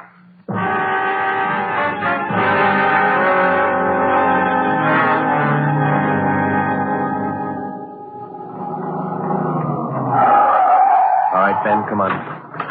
Yeah. You got the list of serial numbers? Right here. Let's check at the window. Yes, sir. How many, please? Police officers. Sergeant Romero, Sergeant Friday. Oh, yes, sir. Mr. Regan, the police are here. Would you step around to the side door, Sergeant? Yes, ma'am. Margie, relieve Francis for a minute. Francis, come here. Bring that $10 bill with you. Sharp girl, officer, that Francis. Sharp. Here it is, Mr. Regan. All right, Sergeant. There you are. $10 bill and the list of serial numbers. Check out all right, Ben? That's it, Joe. Good work, man. You reported the man came in about a half hour ago. You sure it was Kiefer? Yes, sir. I have his picture in the box office just behind the change machine. I recognized him right away. And as far as you know, he hasn't left the theater. That's right, sir. All right, Mr. Rayburn, I'm sorry. I'm afraid we'll have to interrupt the show. Anything you say, Sergeant. Anything. Ben, you keep an eye on the front exit. I'll call communications. Right, Joe. 80K to Control 4. 80K to Control 4. 80K, go ahead.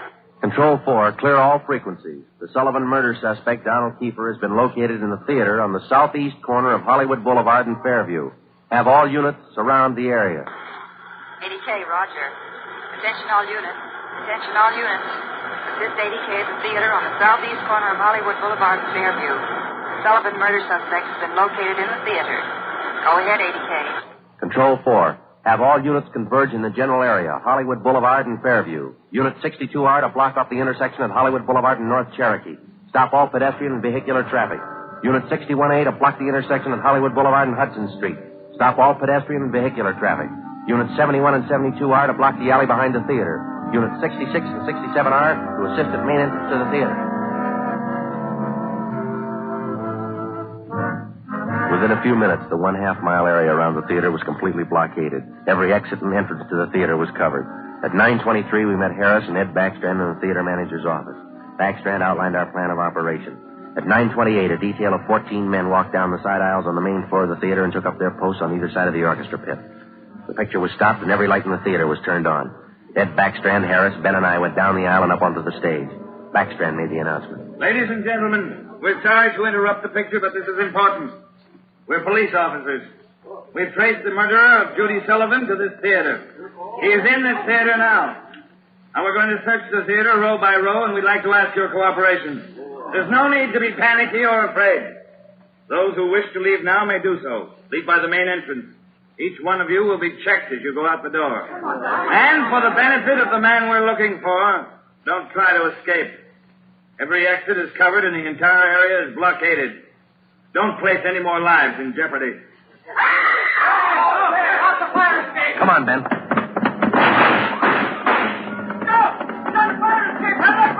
Backstage, Joe. We can make it from there. All right, let's go. Come on, hustle it, Ben. Yeah. The next building. You'll probably try to jump for it. All right, watch it. I think this door leads out to the roof. There he goes. All right, keeper, hold it. Don't shoot, I give up. Throw your gun down. Over here. Don't shoot. No. Let's get him. All right, coppers. I got it figured. They won't top me for this. Didn't know what I was doing. Put the cuffs on him, Ben. Get away from me, you crump! You shouldn't have hit him, Keeper.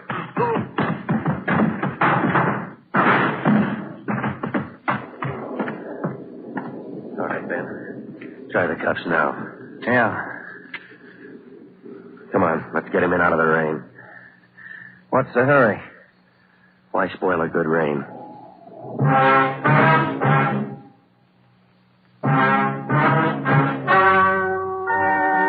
The story you have just heard is true.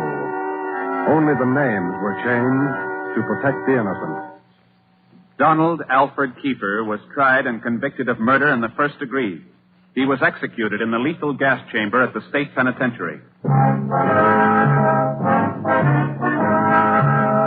You have just heard the 15th in a new series of authentic cases transcribed from official files. Technical advice for Dragnet comes from the Office of Acting Chief of Police, W.A. Wharton, Los Angeles Police Department. Tonight's program is dedicated to Deputy United States Marshal John B. Glenn of Boise, Idaho, who on the morning of July 31st, 1940, gave his life so that yours might be more secure.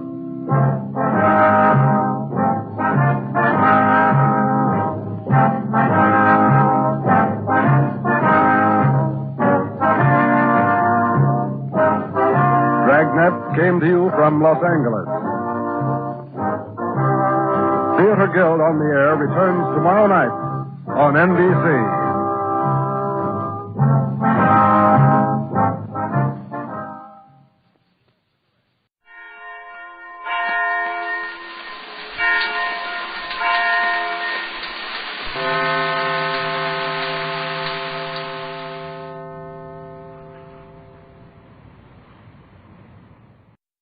My name's Jeff Regan. I get 10 a day and expenses from a detective bureau run by a guy named Lyon.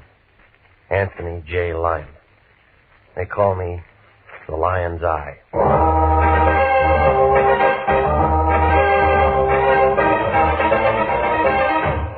With Jack Webb as Jeff Regan, Investigator, stand by for hard-boiled action, mystery, and thrilling adventure in tonight's story of The Man in the Door.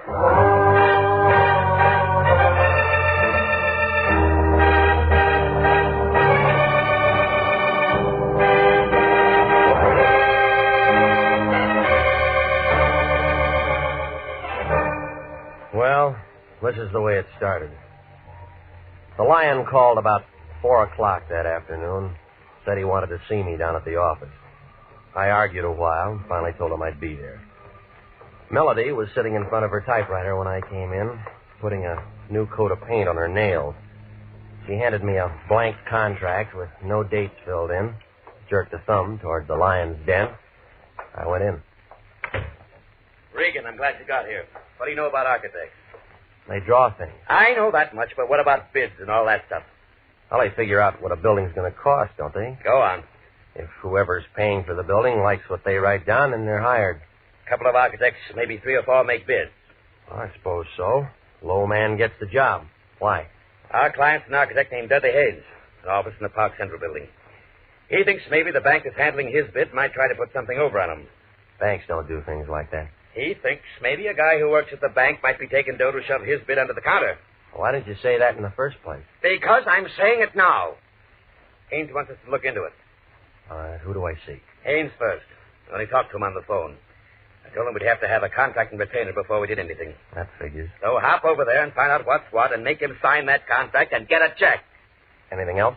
Make sure it's certified and call me if you run into any trouble.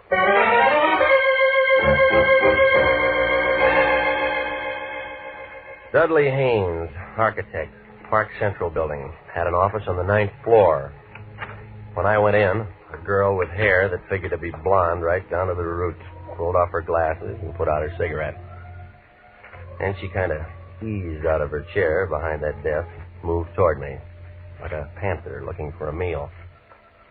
My, you're tall, aren't you?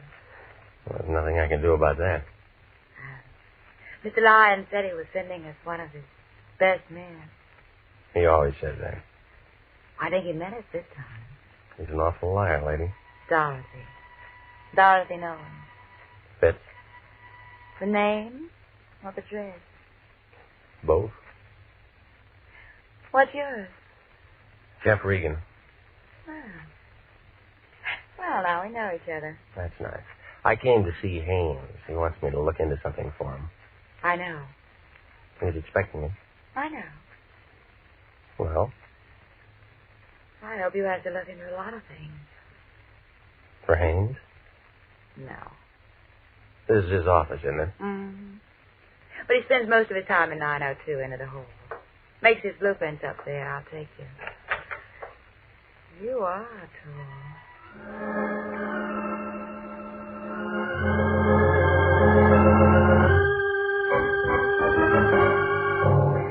Well, we started down the hall. We got about 10 feet from the frosted glass door at the end. We both stopped. We were looking at the outline of a big man behind the door. Both of us expected him to open it and walk out. Oh, he came out all right, but he walked right through it. Oh, he's been shot. Oh. You know him? It's my boss, Mr. Haynes. No, it was your boss, lady. He's dead.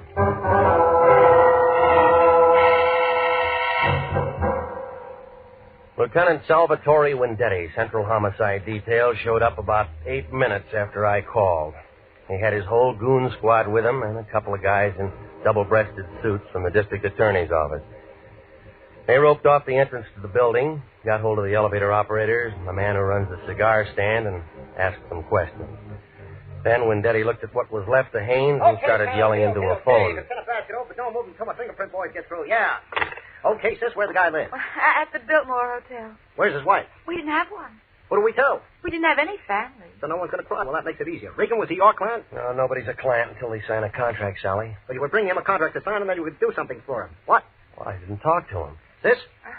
Mr. Haynes had made an estimate on a little office building in Beverly Hills. He thought that a man named Adler at the bank might be taking money from someone to hold his bid out. So he wants an investigator to look into it. Why do you think that? Oh, I don't know. You work for him. Well, I don't know everything. Neither do I. Hot, isn't it? Who's Adler? Oh, just a name to me. Who else? Who else? Architects. Who else was making a bid? Well, I don't know that. Now, where are we? Kelly! Yes? Guy named Adler at the Grand Grand National National Bank. Pick him up and have him down to my office in half an hour. Yes? What do you want to do about reporters, Sally? Tell him to go jump in the lake. Yes. They always spell my name wrong. How long you two known each other? An hour? Nice. What do you mean by that? Just nice. Didn't hear any shots? No, we didn't. Tell me more about the bid. What's there to tell? The setup. Well, the bank handles the money. Who says yes, who says no? The bank, but... But what? The contractor usually tells them who to take. Huh? Who's that in this case? Contractor in Long Beach, his name is George Cantrell. I'll say this to you, Regan. When you get mixed up in anything, you certainly get mixed up with the good-looking people. I'm not mixed up in anything. What do you say, sis? I'll keep my mouth shut. She's a smart girl, Regan. Hello, honey. Won't be home for dinner. Some guy got himself killed and I'm in on it. Not long, no. Regan? I'll tell her. Wife says hello. Says come out to dinner sometime. Whoop. Sis, how much that contract worth? Oh, in the building in Beverly Hills, about $40,000. Profit? No, overall. Break it down. Well, Mr. Haynes would have cleared about $12,000 if he's gotten. I know some guys are killed for a dime. Sam, where's Daddy? I'm still at the Park Central building. Get out to Long Beach and talk to a contractor named George Cantrell. And find out what architects were making bids on some stuff he was going to put up in Beverly Hills. Yeah, get the name. Okay, that about does it. Let's go. Miss Nolan? What? I have to take you down. Jeff, can you do that? Well, you're a material witness. Well, what are you? He's a bystander with a built-in lawyer. Well, I do, Jeff. Go with him. Why do you want to spend the night in jail? I just worked for Mr. Haynes. No phone calls. This is a murder case. Well, get me a lawyer or something, Jeff. Do you know a lawyer? No. Wait, yes, I do. His name's Dave Henderson. He lives at 1648 Claremont Place. Will you probably tell him I'm in trouble? Yeah. Check, Sally? She didn't make a phone call. I like her, too. Well, look, he may not be able to do anything for you tonight. It's almost 6. But you'll see him as soon as possible. Yeah? Tell him I'm scared, Jeff.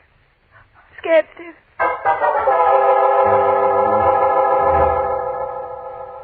Well, I stayed there and phoned the Lion, told him what had happened.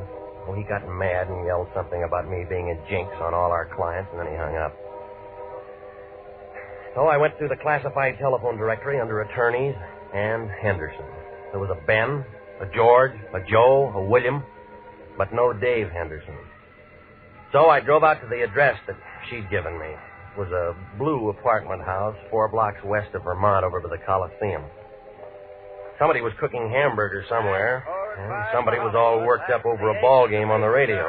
I picked the baseball fan. Well, what'll happen now is anybody's guess, but let me tell you that this ball game is a long way from being up. Hey, what'd I tell you? It's outside the ballpark, and they're coming in like homing pigeons. Bases are loaded, and they're all coming in. Oh, it's going to be 8-5. Come on, the ball game's not that good. What's so important, Pilgrim? I'm with the ball game. I'm looking for a man named Dave Henderson, a lawyer. So what? Somebody told me he lives in this apartment house. Who told you that? A lady. Ha! Does he live here? You try looking at the mailbox? No name. You cop? Private type. Ha! Does he live here? Sure he lives here. Well, where? End of the hall, 106. Thanks. So he's a lawyer, is he? With his kind of friends? Ha! What does that mean? You're young, ain't you, Curly? I got a driver's license. Let me tell you something. Don't go knocking on no doors and hear a ball game. Remember that. Yeah, I'll remember. And you can tell him Tessie Bogart to start to that one. And the score is 8-5 coming into the first half of the ninth, and this has been some ball game, let me tell you. 106. Here we are. Come on in, it's unlocked. Your name Dave Henderson? Yeah, who wants to know? My name's Regan. I'm a private investigator with the International Detective Bureau. Wrong steer gumshoe, I don't need one.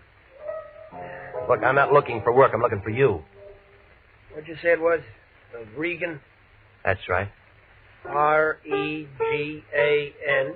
Regan. Regan. Learned that just an hour ago. Cute, huh? I met a friend of yours today. Dave Henderson never had a friend. She said she was a friend of yours. But I didn't say I was a friend of hers. Hey, who are we talking about anyway? Dorothy Nolan. How is Dorothy? Not so good. Thought you were a detective. I am. You sound like a doctor. Look, you sound like a guy with a chip on his shoulder. Sound like a lot of things. You're trying to be tough, baby. No wonder you aren't in the telephone directory. I'll just skip that. She said you were a lawyer. I say I drink too much. Haven't seen me drinking, have you? She wants you to get in touch with her. The man she was working for was murdered today. She kill him? Well, they're holding her. Material witness or suspect? Material witness right now. She doesn't want to spend the night in jail. Who does? That's why she isn't feeling so good, huh? He wants me to get her out. Something like that. Who's handling the case downtown? Detective named Wendetti. Yeah, and where do you come in? Well, he didn't give her that one phone call. Yeah. You're sensitive. What if I said no? Well, that's your business. You know why she asked you to see me? Because I'm a guy she knows. And every guy who knows little Dorothy does a little something for her. Ever met him like that, Regan? Sometimes. I'm just checking. Checking what? She's pretty good with her works. Eyes just right for the job. Hair just right. Everything just right. She can make you do a lot of things you don't want to do. Wait till you see her in a bathing suit. Ooh, that's something, brother. Well, they aren't wearing them in the county jail. Okay, I'll phone Wendetti and find out what her bond is. Look, this is a murder case. There's no bond on this. You know that. It all depends how you handle it. I'll think of something. Yeah, I'll bet you will. We don't like each other much, do we? Nope. That's the way it goes. Listen, she said to tell you she was scared. Well, some of us are scared part of the time. And somebody gets shot. And everybody gets scared. You scared? Nope. Iron Man Regan. Have a good time.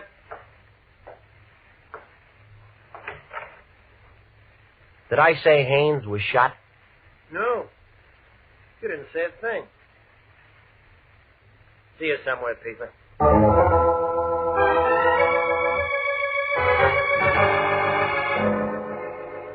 Well, I stopped by Musso Frank's and had the special, and then I went on home. I tried to make a couple of calls, but Wendetti was out, and the desk sergeant thought I was a reporter, and he wouldn't tell me a thing about Dorothy Nolan. While I was sitting there, the phone began jumping around on the hook. Regan? Yeah. This is me. Where you been? I called your place 20 times, but I've called it once. Well, I've been busy seeing a lawyer. What do you need a lawyer for? You aren't married. Somebody else needs one. Who? Dorothy Nolan, that blonde who worked up in Haynes' office. Wendetti's holding her. Good. I want you to go down and see her. What for? We can still make something on this thing if we play it smart. When I talked to Haynes on the phone this afternoon, I told him I wanted a certified check. So what? So that means there's a check for $100 lying around his office somewhere, and it's made out to International. Look, he's dead, remember? Everybody dies. Don't worry about it. We weren't even hired. We had a verbal contract. We had nothing. That check's no good to anybody but us. We didn't do anything for him. Well, buy him some flowers. Now hop down to the pokey and see that dame and find out where that check is. We can't do that. I talked to Harry Presidio, and he'll give us a lead to get in. Hello? Hello? Regan, you're still there? I was still there, but I wasn't listening to the lion. I was looking at a skinny little man with one leg. Regan, you're still there? Now, don't ask me how he made it inside my door. He was just there, propped up on a pair of crutches, swaying back and forth, watching me with a couple of sick gray eyes that were so full of water you'd think they were going to float right out of his head. All at once, he went down like a busted sugar sack. He'd been shot twice through the neck with a small caliber gun, a 25, 32, I don't know. I found a dozen razor blades in one pocket and 2 dozen sets of shoelaces to go with them. There wasn't anything that told me his name, but there was a picture inside his shirt pocket. One of those things that you have taken in a penny arcade, you know, in front of phony pasteboard props. Well, a man with one leg was looking out from between a pair of painted angel's wings. And the guy standing next to him, who was smiling up at the halo, was the same man that I'd seen that afternoon. An architect named Haynes. A man who needed a private detective. A man who walked out a glass door and then dropped dead. And the one printed word above that picture stuck like a wart on an egg that said, Happy Land.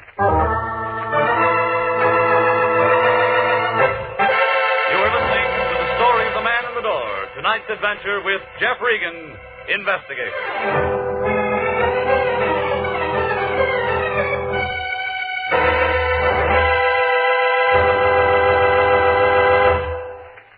Here is a special and important message to every businessman listening. To every businessman, regardless of the size or the type of his business. Gentlemen, do you realize that the schools of this community help you every day that you're in business? That's right. For one thing, our schools teach the boys and girls of this community to cherish the human rights, the free enterprise on which our country and your business are founded. With each new generation graduated from our schools, the Army defending our way of life, and your business grows stronger. What's more, good teachers and well-equipped schools do a better job of developing our children's talents. The result? School graduates who become more skilled and more efficient employees. So remember, any time and taxes that you contribute to improving local schools are an investment in your own business future. Education is good business. Education can maintain our freedom. And freedom is everybody's job. And now, back to the story of the man in the door and Jeff Regan, Investigator.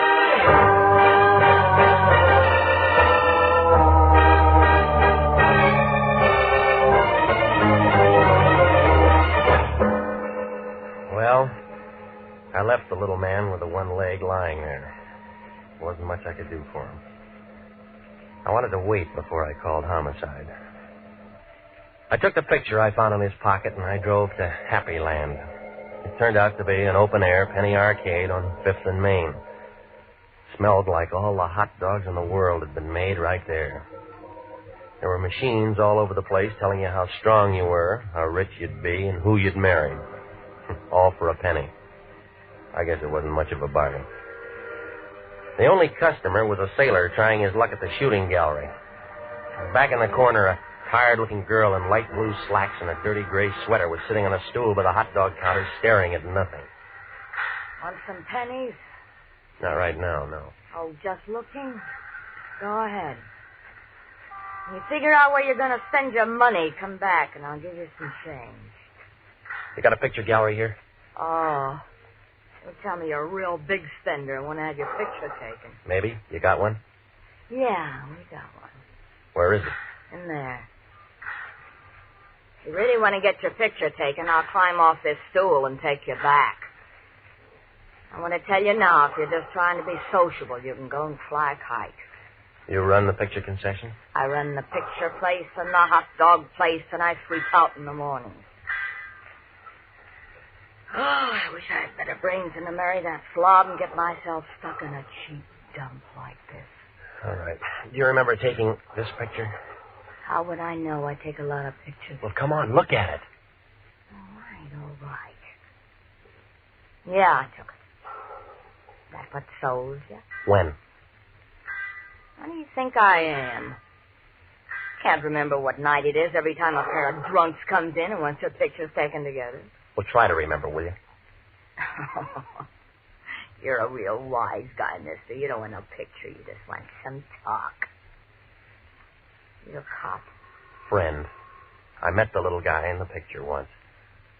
Dusty. What was that? I thought you said you met him once. Well, we weren't introduced. I just met him. Who is he? Dusty Rhodes. Works the circuit. What circuit? Fifth and Main, STEM. Business section. What kind of business? Dusty handled the razor blade and shoelace traffic. He hates pencils. What did he do when he wasn't working? What does anybody do? He went out and got loaded. Go on. And you don't know him very well for a friend. How am I going to know I'm not getting Dusty in trouble talking to you like this? Nobody can get him in trouble anymore, lady. What do you mean? He was shot tonight. Oh, no. Oh, poor little guy. You know where he lived?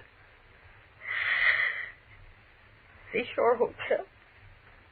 The Seashore Hotel. Oh, gee, Miss, I'm sick. Oh, I'm real sick.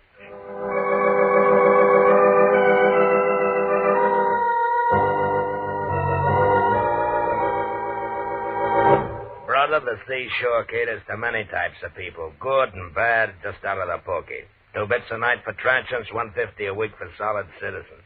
And sign and register, it's a law. I'm not looking for a room. Then you're wasting my time, brother. My beer's getting warm. Look, I'm a private investigator. My name's Regan. I liked you before you said them 2 words, brother, but you have soured me. Private investigator means private eye, and it all means cop. And you are not welcome. Now blow. I'm trying to find out something about a man named Dusty Rhodes. We do not ask questions, and we do not give answers. Now blow. I was told he lived here. You find me tongueless, brother. Now blow. Did you know him? During the last 5 years, I have acquired 85 pounds and a very bad heart, or I'd have you in the alley right now. Oh, yeah, sure you would. Here. Abraham Lincoln was a very fine man, and he took a very fine picture. I seem to have found my tongue, brother. Will it be? The key to his room for a starter, huh? Disallowable and punishable by fine and imprisonment. Into the hall, turn the bend, presto to the right. Thanks. Well, I don't know what I expected to find there. Outside of more razor blades and more shoelaces. With a little room full of dirty white curtains and a wire bed that sagged in the middle. I was standing there watching a neon sign advertise beer a block down the street when I thought I heard somebody behind me. Whoever it was had been drinking bad whiskey, but he was still pretty good. It landed a quarter of an inch above my right ear, and I piled up in a lamp, a chair, and a pitcher full of water. 5 berries gets you a look, brother, but doesn't get you a room. Besides, it's already taken, and the bed's over there. Now, come on. You didn't go to sleep, brother. You was knocked to sleep. I apologize. Why the games? Who came in after me? You're the only one. You sure? My name's Sam Preacher. Brother, I'm very sure. Well, maybe he was waiting for me, huh? I don't generally ask him, but the question is this. Why? Oh, I don't know. Unless... What's the matter? Something missing? Just a picture. You can get lots of pictures. You didn't see anybody? That makes the 3rd time, brother, and the answer's still negative. Okay. Then let's blow, buddy, huh?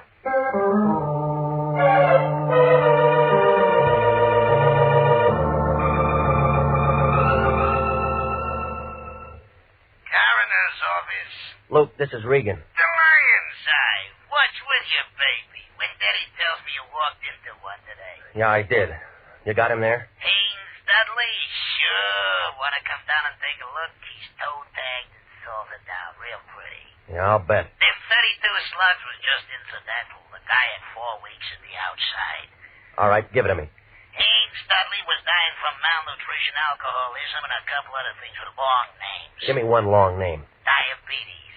He didn't take good care of himself, funny, huh? A misspent life. Somebody's gonna take the gas chamber for nothing. When Daddy know this? Sure. And he was wearing a brand new suit, too. We'll sew up the holes. We'll bury him in it. Well, you aren't finished yet, Luke. Baby! A guy with one leg dropped dead in my place a couple hours ago. It's after 11. I'm sorry, Luke. They connected? Yeah? Murder? Yeah. Well, come down and see us anytime, Regan. We're open 24 hours a day.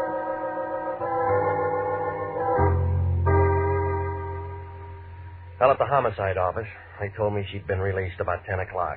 They said a lawyer named Henderson had put up the bail and handled the whole thing. They gave me an address on her, and I went out there. It was a bungalow court on Normandy, and it took her a long time to answer the door. Oh, you? Yeah, tell me how tall I am. Well, I'd love to, but not right now. They told me you'd been out since 10 o'clock. Maybe I should have come sooner. Dale gives me the willies. I'm about to take a shower. I was kind of hoping we could have a drink. I did better than I thought with you. I got a hold of a lawyer for you, didn't I? Yes? Well, doesn't that rake me an invitation to have a drink? I said later, I'm really tired. I said no. Wait a minute. Well, if you're that thirsty, all right. That's better. Isn't every day my boss gets killed and I meet a private detective? I need a drink. I was slugged tonight. Slugged? Yeah, right here, see? Oh, it looks nasty. Why didn't anyone do that to you? Wanted a picture I had? Whistler's mother? Just a picture of a couple of drunks who are dead now. Maybe whoever did it was a relative. Guess again. I don't like games. But you play them all the time. Don't we all? I know a psychiatrist who says we can't help ourselves. You can. I liked you when you walked into the office this afternoon, but I'm not so sure I like you now. Maybe you better go. Expecting somebody, huh? What are you doing? You let go of me. Let go Oh, of me. no, baby. You got real nice eyes. I want to look at them. Let go. He's crazy. You. Hello, Dave. We didn't hear you knock. Did you bring your piano? What's the idea? He gave me. Why don't you tell him to go away, baby? Anybody can tell we're busy. Let it go, Regan. You want to break us up? Can't you see he's just trying to make you jealous and say things? Come here, honey. No. You don't have to do that. I said let her go. That the same 32 you killed a one-legged man with? Over, Gumshoe. Don't be a fool. Stay right where you are, baby. You're first. Listen to me, Dave. I listened to you too long. You don't need guessing. He doesn't have any proof of anything. You can cry if you want to, baby. This is going to hurt. She spun around and fell into a coffee table and then lay very quiet on the rug. Her eyes were open and she didn't say anything. She just lay there looking up at him. I couldn't tell where she'd been hit. He seemed to forget all about me because he walked over to her, knelt down beside her, put the gun right up against her head. This is awful close range, baby, but I can't afford to miss. Neither could I.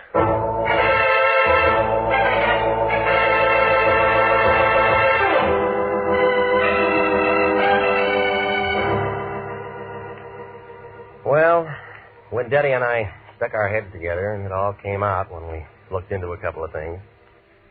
You see, Dave Henderson was Dudley Haynes, and he was wanted for attempted murder and embezzling and one thing or another back in Ohio.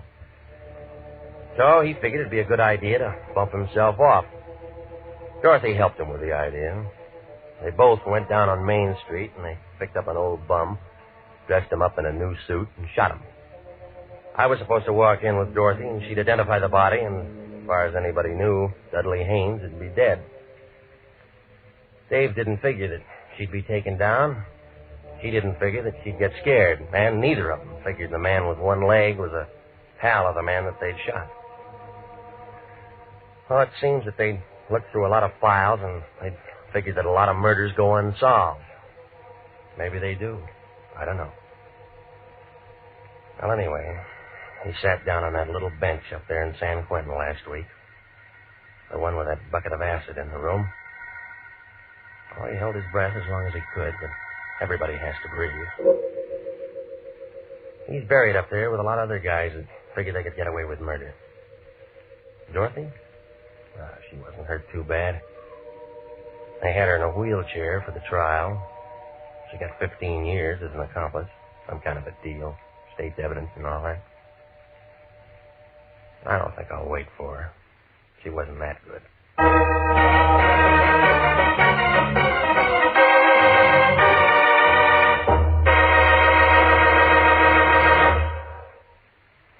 Jack Webb is featured as Jeff Regan, with Wilms Herbert as Anthony J. Lyon. It's CBS at 9:30 next week for more hard-boiled action and mystery with Jeff Regan, Investigator. Written by E. Jack Newman and produced by Sterling Tracy. Dorothy Nolan was played by Betty Lou Gerson, and David Ellis was Dave Henderson. Lorene Tuttle, William Conrad, and Lou Krugman supported.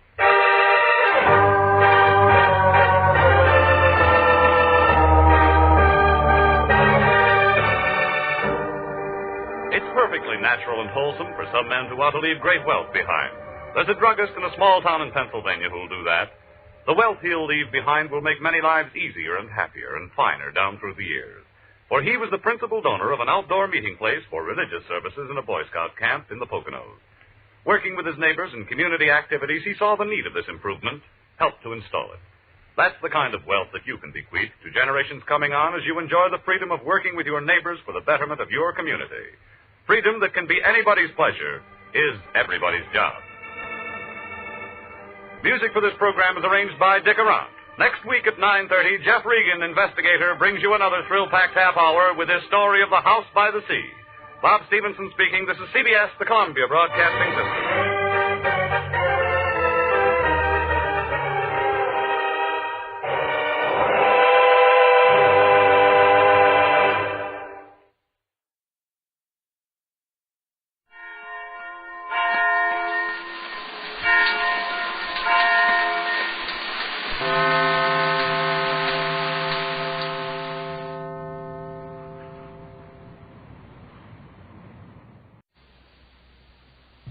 Here's another in NBC's great parade of new shows.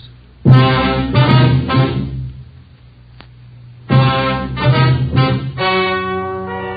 and gentlemen, the story you are about to hear is true. Only the names have been changed to protect the innocent. NBC brings you Dragnet.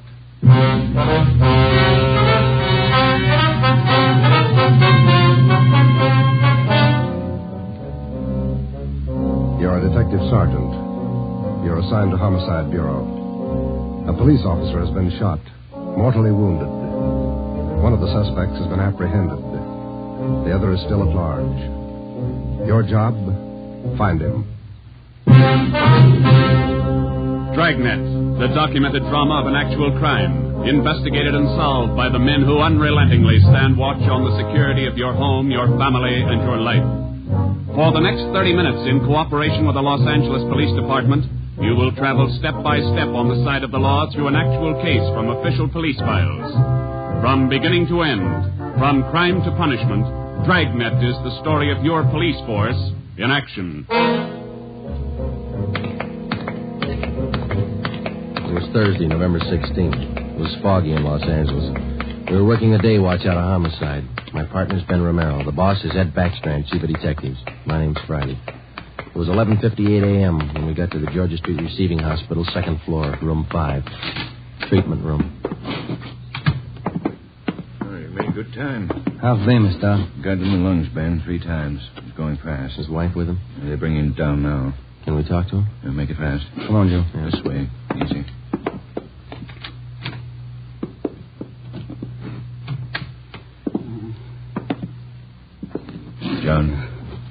John, it's Friday and Romero. I want to talk to you a minute. Oh, Doc, it burns. My chest. Burning up. Nurse? Yes, Doctor? The hypodermic. Yes, Doctor. Yeah, easy. All right, fellas. Don't take too long. John, it's Joe Friday. Can you tell us how it happened? Joe. How'd it happen, boy? Can you tell me? Can't figure it, Joe. Why'd he do it? We gotta find out. Now, how'd it happen? I don't know. I was directing traffic. East Broadway and First Street. Gray coupe. Pulled up for the stop. Gray coupe. How many men in the car? How many, John? 2. Gray coupe. Pulled up for the stop. In the pedestrian lane. Went over. Gonna ask him to back up. Back up out of lane. Just gonna ask him. Yeah, John, and then what? Driver. Dark hair. Eyes. Dark. Went over. Gonna ask him to back up. Pointed a gun. No reason. Pointed a gun at me. All right, easy, John. Take it easy. No reason, Joe. No reason he fired. Hurry up, Joe. Yeah. No. What about the other man in the car? Did you see him? Can you describe him? Joe, did you get him? Gray coupe. Driver. Guy with him. We've got the driver, John. He's upstairs. The other one got away. We gotta find him. You gotta help us. My wife. Somebody send for Dora. She's on her way. She'll be here in a minute. Now, can you tell us, the other man in the car, what did he look like? Gray coupe. What did he look like? Don't press him, Joe. Gray coupe. The driver pointed a gun. Dark hair. Yeah, I know. The other man, John. We got the driver. What did the other man look like? Send for Dora. Come on, Ben. Thanks, Doc. Okay, Joe. You're going fast. Yeah. John got any kids? 2. Always pick up family, man. This thing's got a phony ring to it, Ben. You don't just pull a gun and shoot a man. Not if you're sane, you don't. Here's the stairs. The guy we got is as sane as they come. And how do we explain it? All I know is that hood shot John Bemis, and I want to know why. Might be a lead in that car he was driving. Maybe. Come on, here we are. Phone message for you, Friday. Came in a few moments ago. Thanks, Davis. From R&I. I got a make? Take a look. No make or warrants on James Vickers. Great. Let's talk to him. Come on.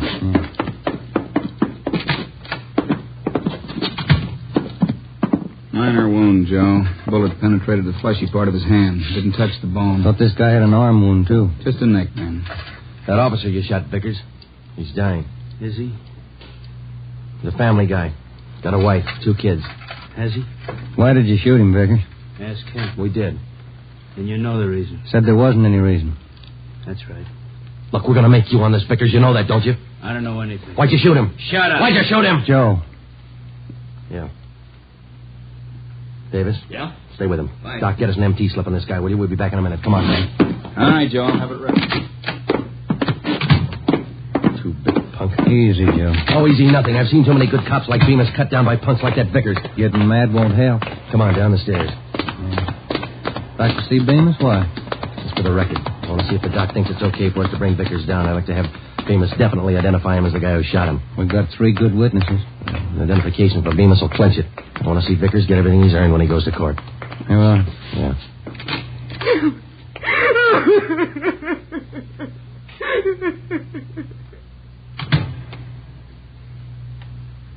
He went fast, Joe. Yeah. That his wife? Yeah. Did she make it in time? No. Did he say anything that'd help? Yeah, it might. He said a prayer.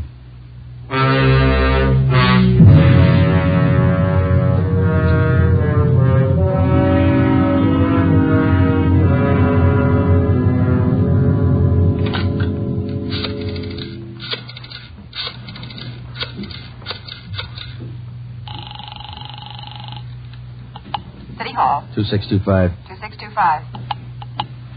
Auto records, Crowley.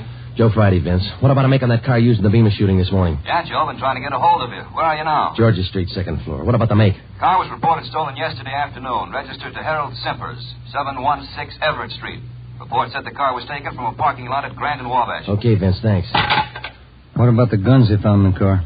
Lee Jones still has them over at the crime lab. He's running them through. No word yet? No. You make out the impound report on the car, Joe? Yeah, recovery report, too. They're still dusting for prints. MT slip ready, Doc? Yeah, right here, Ben. Medical card, history, MT slip. You ready, Vickers? Yeah. All right, put out your wrist. Put the cuffs on him, Ben. Watch his hands. You saving me for the hot lights? All right, let's go. I'm not going to jail. You're in jail now. Looks like a hospital. Bars on the windows, aren't they? All right, come on. Give me a smoke. Here. Okay. Light. What do I get if I open up? No deal. Might talk, make it attractive. Who was the other guy in the car? Hitchhiker. I always give rides. Then why'd he run when we chased you? Maybe he was scared. You're part of a gang. Maybe. Who was the other guy? What's it worth? Oh, come on, Vickers. You're wasting our time. Where are we going? All right. My hand hurts. I want to call my own doctor. You hear me?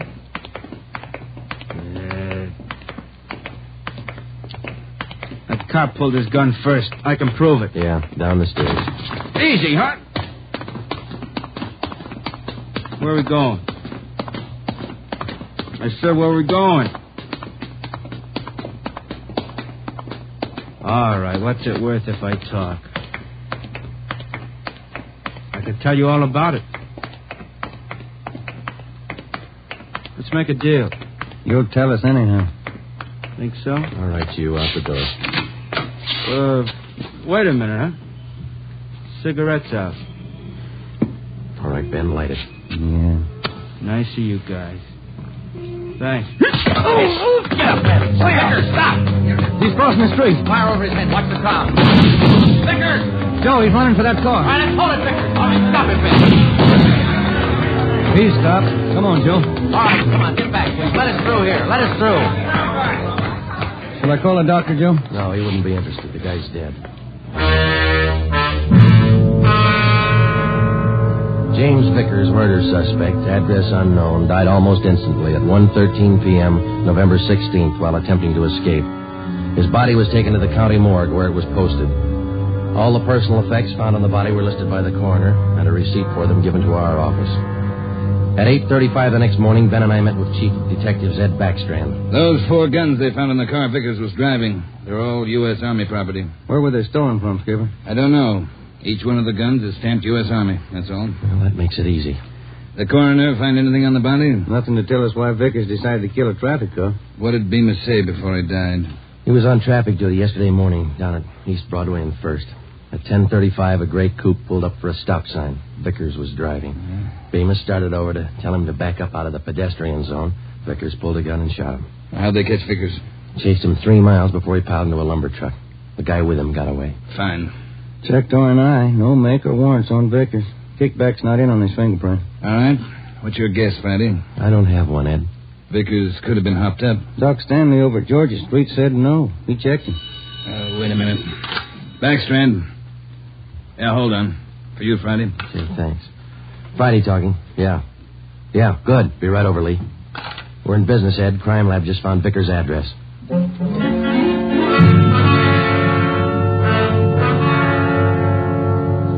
There it is, Joe. Thanks, Lee. Let's see, huh?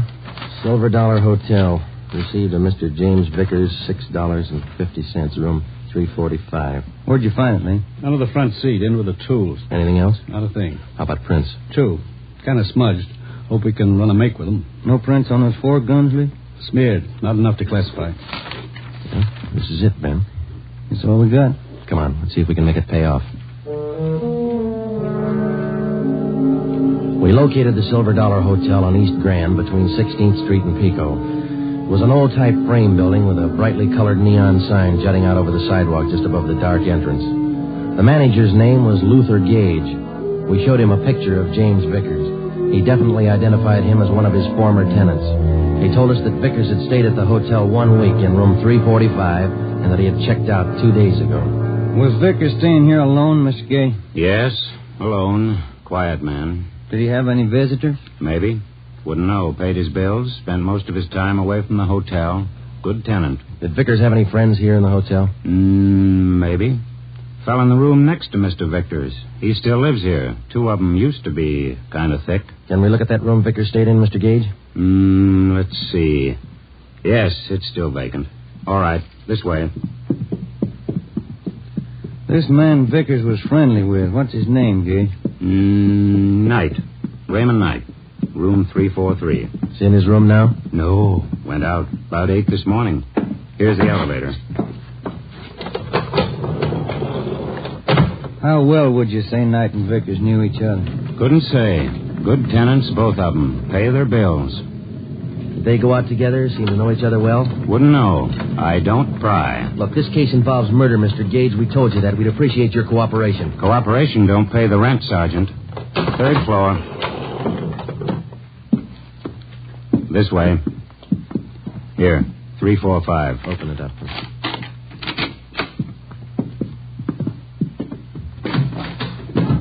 Nothing. Oh, here. Looks pretty clean, Joe. All my rooms are clean. You didn't mean it that way, Mr. Gage. I wonder if you'd show us Knight's room now. That's next door, isn't it?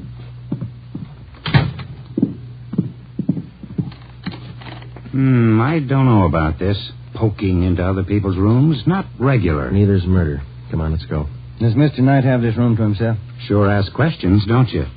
No, Knight has a friend staying with him. About 2 weeks now. Not in much. Is he in now? Don't think so.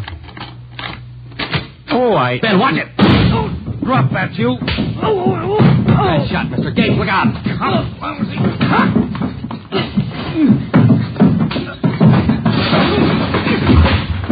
Come on, get up.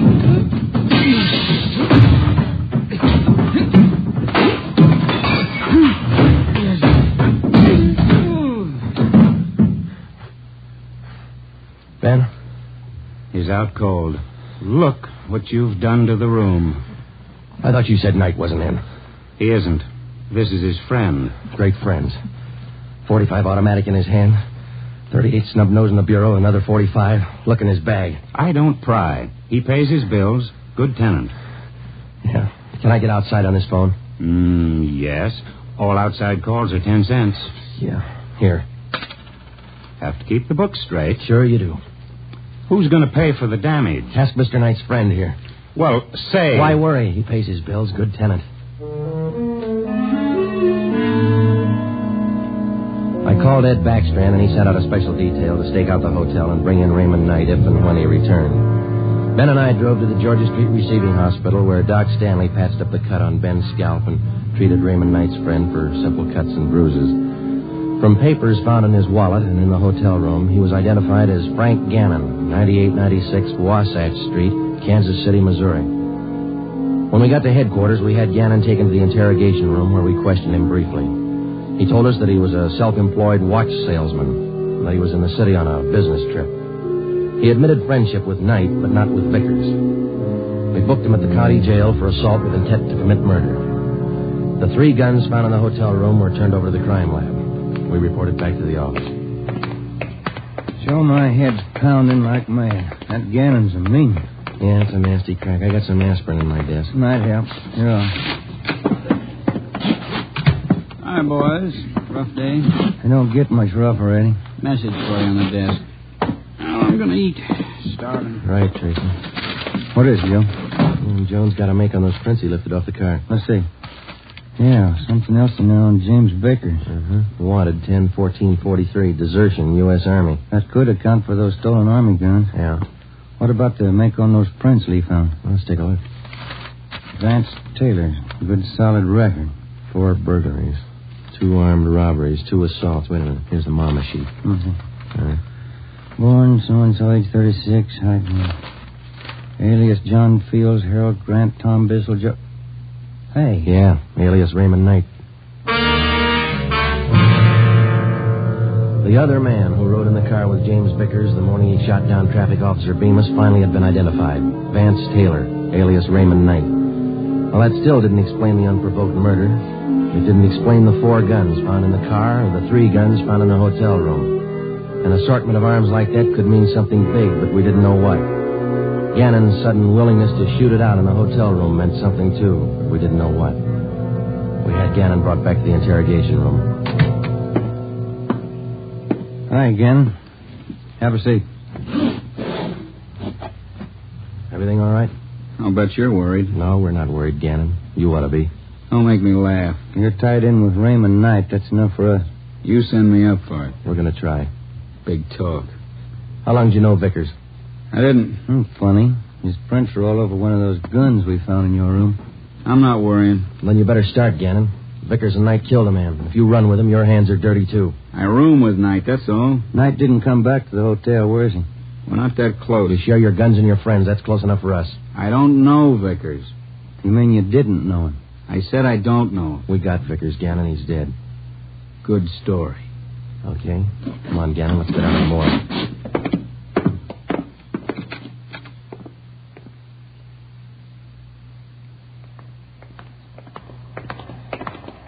Down this way, Joe. Cold today, isn't it? Yeah, it's damp. Bad sinus weather. No. What is all this? Never seen a corpse before? No, I'm not in this. Take me back. I don't want to look. You can close your eye. Take me back. I don't want to look. Here we are, fellas. Slam 45. This way, Gannon. I get sick. I don't want to look. Throw back the sheet, Fred. Take a good look, Gannon. No, he's Knight's friend. I'm not in it. Who is in it? I don't know. Take me out. I'm sick. All right, Fred. Thanks. Okay, buddy.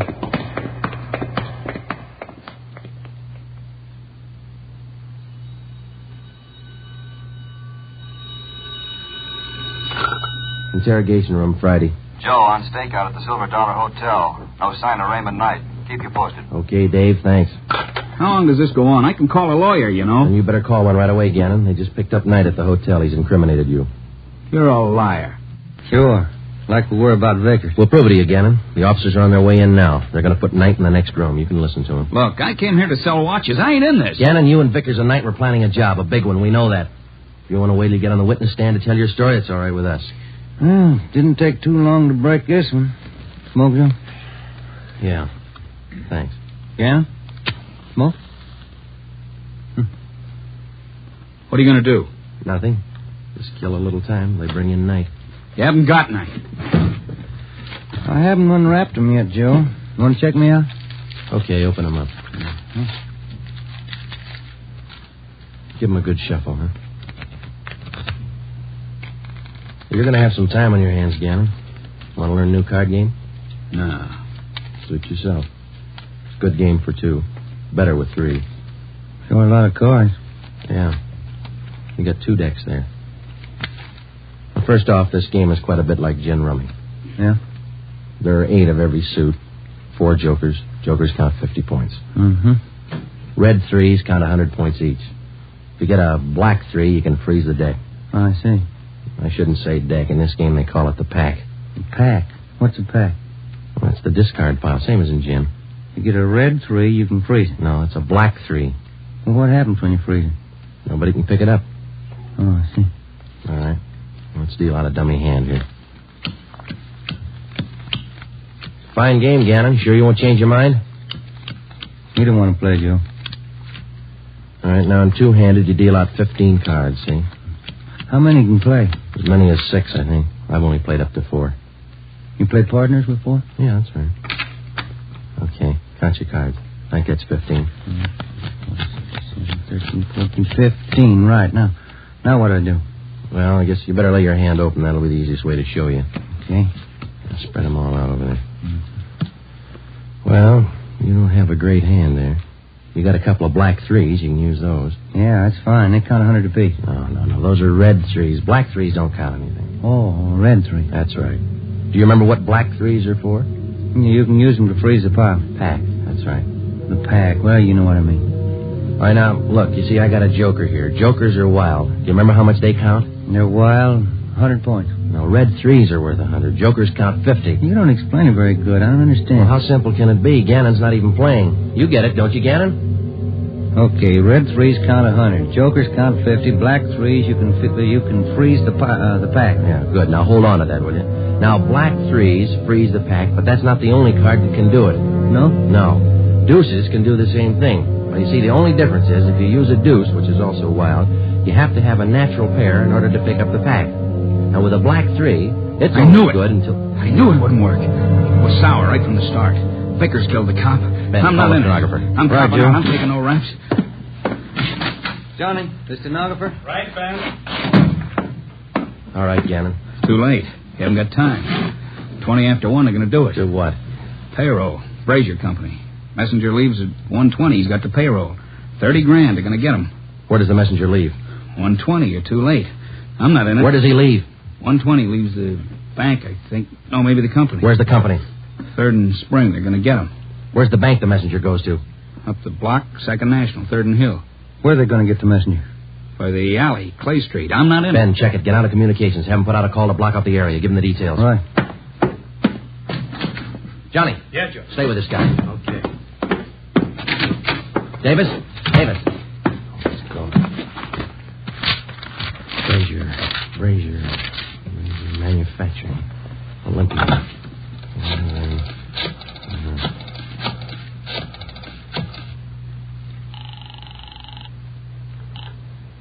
Good afternoon, Brazier Manufacturing Company. Give me your payroll division. This is a police department emergency. What's that, sir? Your payroll division. It's an emergency. One moment, sir.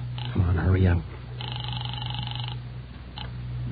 Payroll, Hopkins. Mr. Hopkins, this is Sergeant Friday, Police Department. We've had a tip your payroll messenger is going to be held up today. Has he left your building yet? The messenger? Yeah. Oh, my, he left early today. Went out the door about 10 minutes ago. Thanks. Second National. Second National. That's row 3. Friday, what's all the excitement? You break that guy? Wait a minute, Ed. No time. Good afternoon, Second National. Give me the manager on duty, please. Emergency. One moment, please. One moment. Come on. I'm sorry, sir. The line is busy. Would you care to wait? Give me the chief teller. Thank you.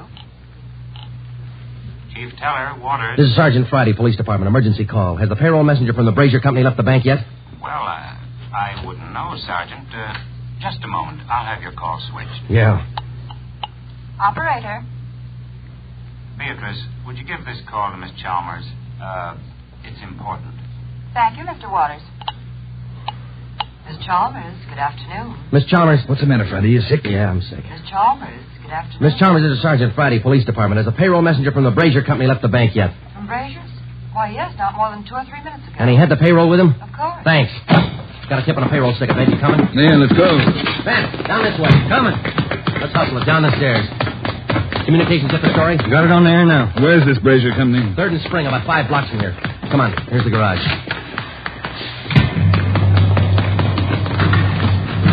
All right, come on, hit it. Let's make time. Get the radio on. Just warming up.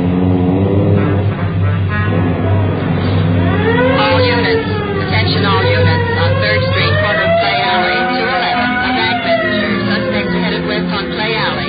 Suspects are armed. Code 3. 11R. Take the call.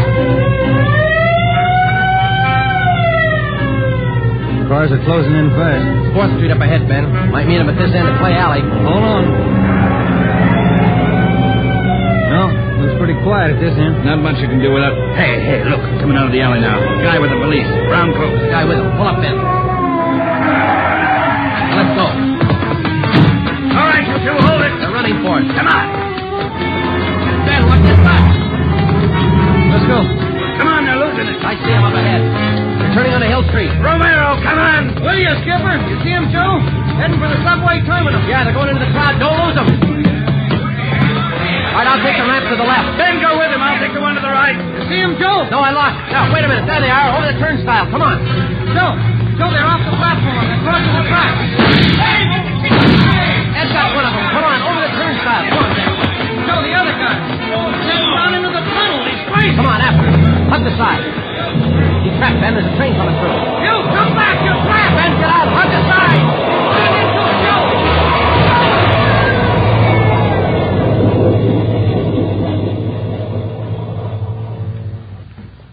You all right, Joe?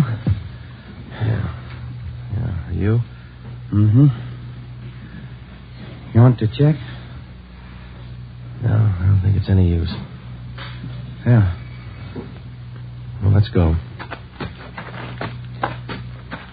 Wonder why he tried so hard, Joe. I don't know, Ben. Some people are like that. You can blow the whistle all you want. You never know when to stop.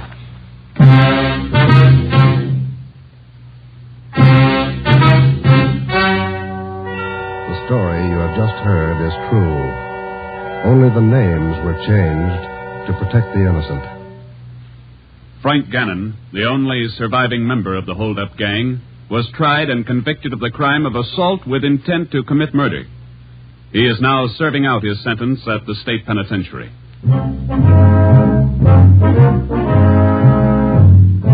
You have just heard the 16th in a new series of authentic cases from official files. Technical advice for Dragnet comes from the Office of Acting Chief of Police W.A. Wharton, Los Angeles Police Department. Tonight's program is dedicated to Private Richard H. Taylor of the Washington, D.C. Police Department, who on the evening of December 13th, 1946, gave his life so that yours might be more secure.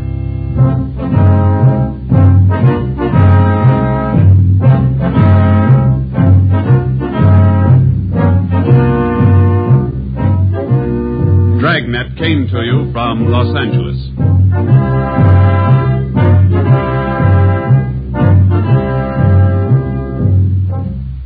Phil Harris likes a great deal about the South.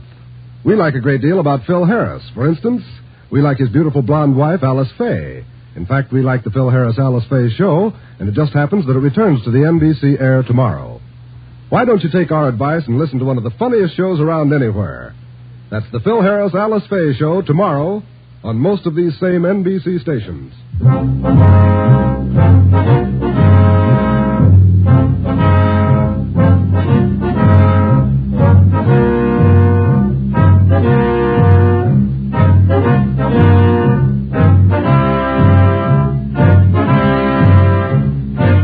Your tune for the stars on NBC.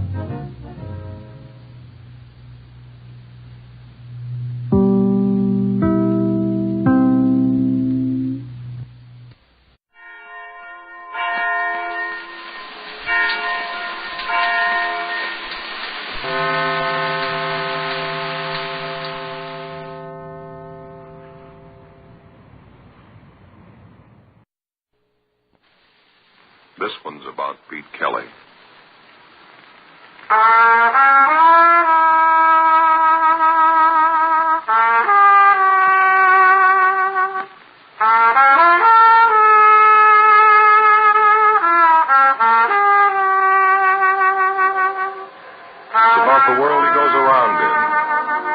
Big music, and the big trouble, and the big 20s. So when they ask you, tell them this one's about the blues. Pete Kelly's blues.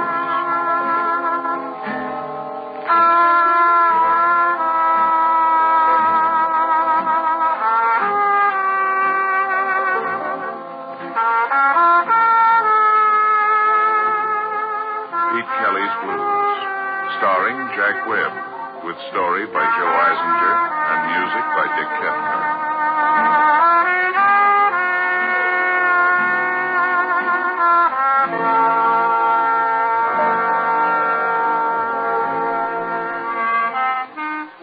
.417 Cherry Street, Kansas City. It's a standard speakeasy. The ceiling is low, the prices are high, and the whiskey is cut more times than a chin at a barber college. The entrance is just wide enough to handle one at a time, vertical or horizontal. My name's Pete Kelly. I play cornet. We start every night about 10, and we play till the last buck is home safe in Lupo's cash register. George Lupo owns the lease. He's a fat, friendly little guy you can always count on for a 20 in exchange for 2 10s. But that's all right. He lets us play the kind of music we like, and every once in a while he'll let us duck out to make a couple of phonograph records. All he asks is that we're back in an hour and 15% of the take. Well, last night, Matty Wynn had been after us for 2 weeks to make another record for him, to fill out one side. Matty ran a 2-turntable recording joint in a loft over on Baltimore. During the day, he'd keep busy making $2 personal records for the folks to send back home to the farm. At night, he'd rope a combo like ours to put out with some Dixie for the local market. We'd already pressed a few for his label under different names. The Spickersville Sparks, the Grundy Growlers, the KC Cats. Maybe you got 1 or 2 in your collection. Hold on to them. They're pure.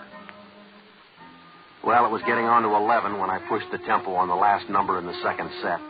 Lupo glared at us as we hustled out. Packed up our instruments, we piled into a taxi in Red's Erskine coupe and slammed out for Baltimore Street and Matty's loft. Come on, I'll help you with the fake. All right. Let's keep it light, huh? This is a residential district now. Hold it down, boys, huh? Hold it down. Hey, fellas, quiet down now. Quiet. Pete? Who's that, Red? Looks like Zelda. Oh, Pete, I'm so glad I didn't miss you. Yeah, Zelda. I have to... Could I talk to you for a minute, Pete? All right, what's on your mind? Alone? I got a recording date, Zelda. I know, Pete. That's why I came here. We have to get back to 417. A minute, Pete? A half a minute. All right. Okay, Petey, we'll wait upstairs. All right, you guys, let's move. And Pete. Yeah, Red. We don't sound like much out of corner. Make it snappy, huh? All right. Inside, Mo. Okay. Thank you, Pete. All right, come on, Zelda. Don't be mean, Pete. I've had my share of meanness. The way the newspapers... What did you expect? Rave notices for the way you divorced Matty to marry a hood like Johnny April? I have a right to live my own life. Sure, no matter whose life you kick to shreds doing it. I love Johnny, and he loves me. Oh, Pete, of all people, I thought you would understand, that you would... Now, look, Zelda. I like a guy named Matty Wynn. In my book, he didn't rate the kind of treatment you dealt him. You like a guy named Matty Wynn. How much do you really know? All right, Zelda, just funnel this down. Now, what do you want? Matty refuses to see me, Pete. That figures. I want you to talk to him for me. Saying what? You and Matty, you always got on well together. He may listen to Now, you. look, Zelda, I got a job to do. Get to it. Matty's got a record that belongs to me. I want it. What kind of a record? It's a record you and the boys made once, June 9th. Well, you're beginning to make a lot of sense, Zelda. You'll understand, Pete. Just tell him I'll give him anything he wants for the record. You just tell him that, Pete. If you talk to him, maybe he'll... Now, look, Zelda, just for the book here. I never liked you much. I know. I think you were grief for Matty from the first day he met you until the day you dealt him the final foul. All right, now, why don't you just leave him alone? For Matty's sake, believe me, Pete. For his sake, I must have that record, and if you're a friend of his, Pete, you'll advise him to give it to me. All right. I don't know what you want with an old disc of mine, but if it's something you need, it's something Matty's better off without.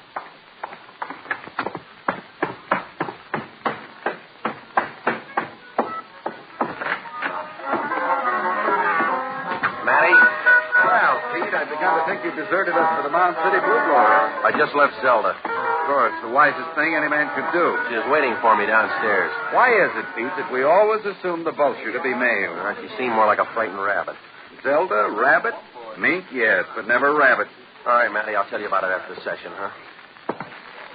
All right, let's get it on the road, huh? Matty, what do you want us to do? Well, you've just got one side to fill. Last time you did me singing the blues, we never did get a good take on Dixieland One Step. Okay, all right. Come on, guys. Let's like each other, huh?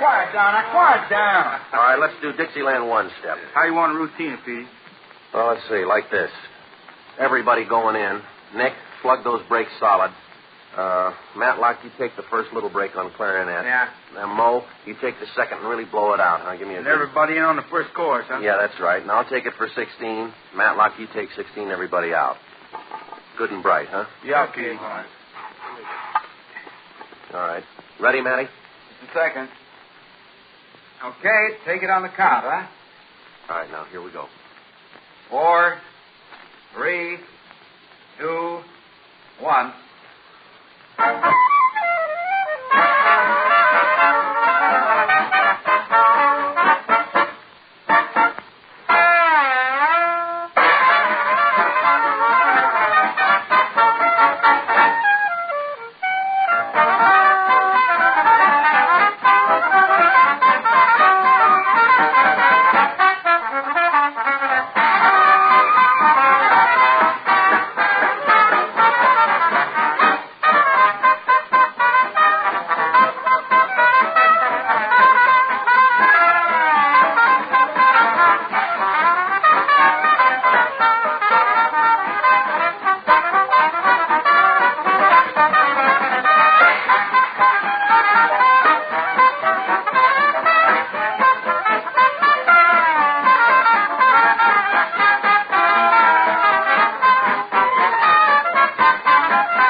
Felt good, huh? Yeah, it was good for me. Fine, Matlock. Matty? That does it, Pete. All right, you can pack up. I'll see you back at 417, huh? Come on, boys. You stand behind, Pete? Yeah, 10 minutes. Leave the Erskine for me, will you, Red? Sure. Look, Pete, you come here to take care of your business. Leave it that way, huh? Don't worry, Red. I aim to. Will you take my horn? Yeah. I'll see you later. All right. Come on. Nice, Pete. One solo seemed a little long for time, but I think we can get it all on. Look, Matty, I know this is probably none of my business. The papers and her marriage to Johnny April has made Zelda everybody's business. Well, she asked me to talk to you about a record. Indeed. An old one of ours, June night? Yeah, June night. I remember it well, Pete. I always considered it a splendid achievement in jazz that should one day become a collector's item. Zelda doesn't know jazz from German measles and cares less, but she said she'd give you anything you want for that record. You can tell Zelda that you can purchase a copy of June night at Lambert's for 35 cents. Yeah, that's why I don't get it. And if you're fortunate, Pete, you never will. Forgive me, Pete. I don't mean to be sharp with you, but you're young and carefree. Stay that way. And if Zelda should again approach you, take a trip around the world or someplace else, but go. All right, Matty. She asked me to ask you, and I asked. Good night. All right, Pete.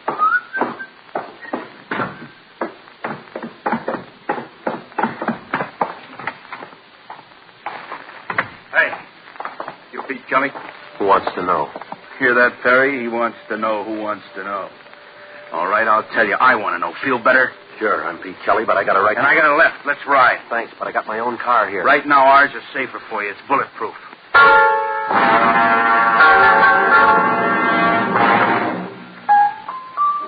Well, I was going to tell him I didn't need a bulletproof car. He showed me the gun. It was a .45. I know how to admit it when I'm wrong. So we got into the bulletproof car. During the ride, I cased the two artillerymen. Except for their faces, I'd seen them a couple of times before. At 417, over at Sour Sammy's, at Fat Annie's. The same tightly tailored blue suits, the same long, itchy fingers, and the same razor-edged lips and eyes. Oh, there's hundreds of them around. But they're pretty right guys. You gotta know how to handle them. Just do as they tell you, and the chances are you won't lose more than one eye. Well, the car glided to a smooth stop in front of the Roxbury apartments. The private elevator shot us up to the penthouse. My stomach caught up with me as the Gunsels pushed me into a living room that was slightly smaller than Swope Park, but less crowded. One man, all shoulders, no hips, and rich black hair, a face that'd make Wally Reed cut his throat. He was sitting at a table with earphones on. He was tuning a radio. He glanced once over his shoulder at me. I didn't jump more than 20 yards. It was Johnny April. Just a minute. I've been listening to something good on the earphones. Here, I'll plug in the speaker for you.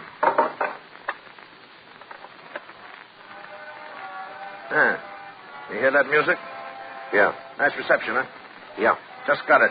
12-tube superheterodine, Magnavox horn. Pulls in Frisco without static. The best.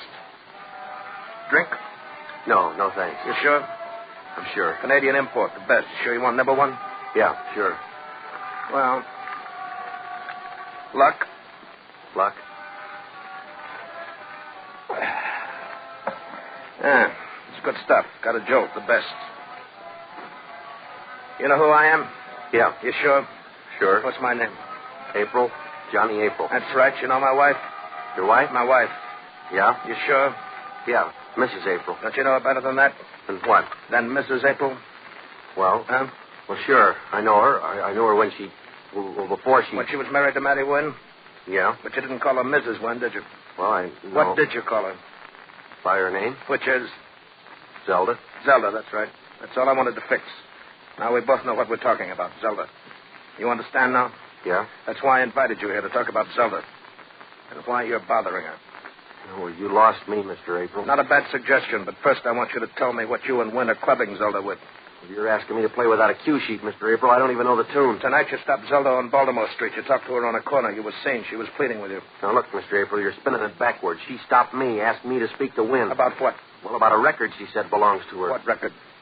Well, it's a record. One that I made for Wynn. It's called... The title... Yeah, I know. This sounds silly, but it's true. Half right, Kelly. Sounds silly because it isn't true.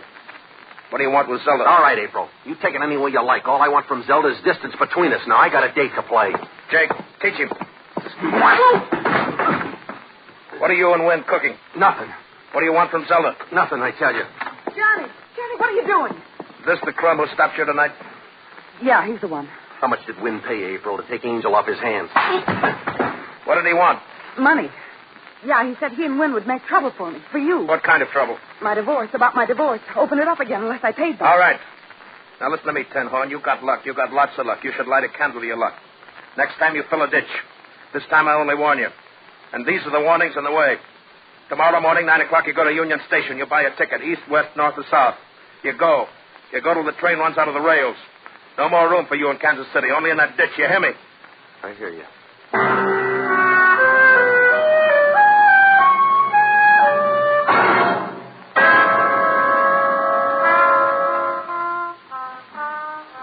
Well, Jake and Perry drove me back to the Erskine. They dropped me on Baltimore. I sat on the curb, my head between my knees. After a while, I felt a little better. I could breathe again. The lights were still on up in Matty's loft. He was probably working on the master.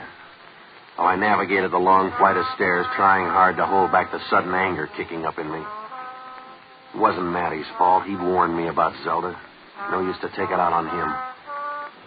Well, I went into the loft and made an effort to hold it down. But it was a wasted effort. Matty wouldn't have minded anything I said or did. Matty wasn't even there.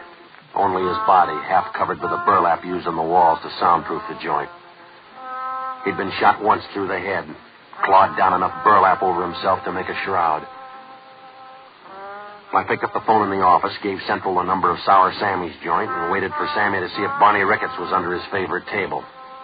Barney Ricketts is the only ex-bootlegger I know who went broke in 1922. He set out to prove that a man could drink his gin without ill effects. But he never set a time limit on the experiment. No, Barney hadn't come in yet to Sour Sammy's. Well, I left word for him, meet me at Fat Annie's place. I started to leave. I hesitated and went back to Matty Wynn, spread a clean handkerchief over his face.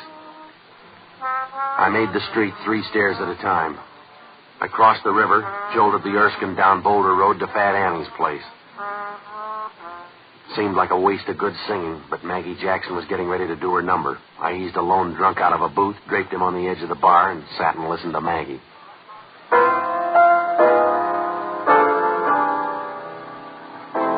Across the river on the Kansas side, that's where Fat Annie and the blues abide. To get your music and your chicken fried, come to Fat Annie.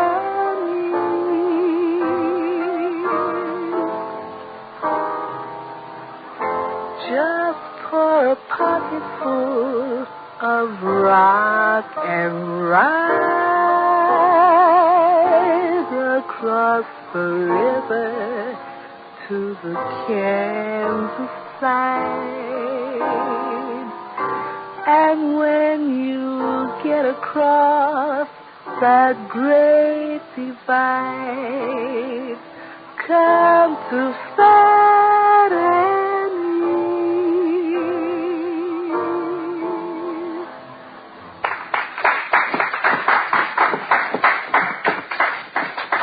I'm just beat, Pete, right down to my shoes. Yeah, it's a noisy crowd, Maggie.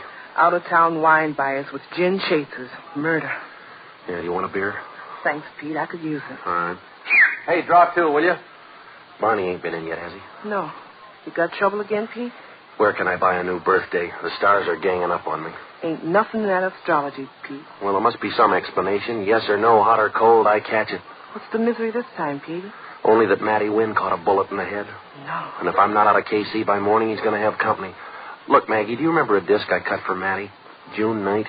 Sure do. Good session. You got a copy of that one? Right on top of the pile. Where? In my room, just down the street a piece. Well, I'd go with you, Maggie, but I don't want to miss Barney. I'll get it for you, Petey. Thanks a lot. Ah, Pete Kelly, no-kid troubadour, bar of the barrel houses. Hi, Barney. And Maggie Jackson, canary of the cribs. I'll be right back, Pete. Thanks a lot. Petey, I've just suffered a great hurt. No sooner did I set foot in Sour Sammy's joint than Sour Sammy himself came a-grinning and a-smirking to tell me with undisguised glee that you were waiting for me here. He was openly delighted to see me go. Yeah, look, Barney. I was sorely tempted to ignore the message, merely to aggravate Sour Sammy, you understand. But since it was you, Petey, and in distress, I'll warrant, I came on the wings of Mercury. Thanks, Barney. Mercury, that's a thought, Petey. We've tried ether in our beer, chloroform, and even the tincture of laudanum. Now, what would a soup spoon of mercury do? No, too risky, unless, of course, one... Barney, listen to me, will you? I'm breathing against the clock. Never will I forget Sour Sammy's attitude, and after all the credit he's given me, too. No, Petey, it proves only one thing. Man is essentially an asocial animal. We band together only because we find it impossible to survive alone. Yeah, I know. But there is no true affection anywhere. Like the wolf, yes, take the wolf, Petey. He too herds, but only in times of want and stress. Yeah. And as soon as he doesn't have to rely upon his fellow wolf for survival, off he goes to prey upon his own. Yes, Petey, like the wolf, man is a lone hunter, hating the herd because he is forced to depend upon it for survival. You all through? Very well, fellow wolf. Johnny April, Barney, do you know him? Oh, yes. A fine gentleman, Johnny April. Never kills on the Sabbath. Well, I can't wait that long. He gives me till morning to get out of town. Foolish man. Right now, you should be navel deep in timetable. Look, I got sucked into this by his wife, Zelda. She asked me to get a record from Mattie Wynn that belongs to her. She told April that I'm trying to shake her down. I got worked over, and Wynn got a bullet. What's on this record? I don't know. It's just a disc I once made for Mattie. It's called June Night. Why does Zelda want it? I don't know. Why did Zelda lie to April? I don't know. Here's the record, Pete. Thanks, Maggie. And who shot Mattie? I don't know. Let's save time, Petey. Just tell me what you do know. Well, all I know is that Zelda's after this record, and she doesn't want April to know it. And that's the copy there? Yeah, June Night. I thought maybe we could spin it once, and maybe it'll give us some kind of a message. I'll put it on the phonograph, Pete. Thanks, Maggie. I'll wind it up for you here.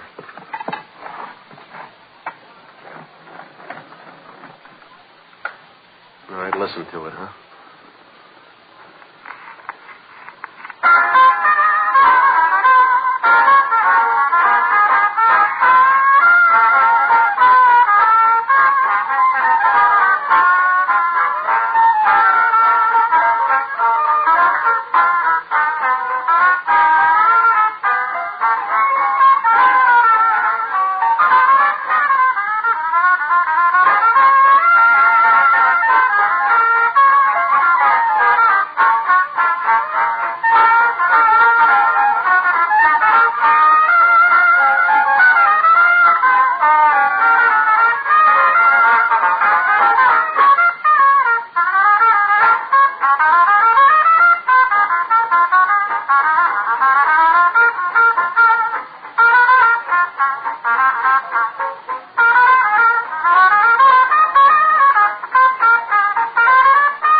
Good quality. Mean anything? Nothing. No hidden meanings or codes or ciphers? Nothing there but the music. Tell me, Petey, how are these things made? What? A recording. Well, you record directly onto a round table of soapy wax, and then they dust this wax with graphite, and they dip it in a copper plating tank. From this, they make what they call a mother, or the stamper. And that's what turns out the records that you buy in the store. I see. And the wax master, that's always kept in the recording studio? Yeah. When you've finished a job, Pete, can anything else be recorded on the master? Well, I suppose you could dub from one master to another, yeah. Petey, when I was a mere lad, my old father told me, when you seek an answer, child, always go to the master.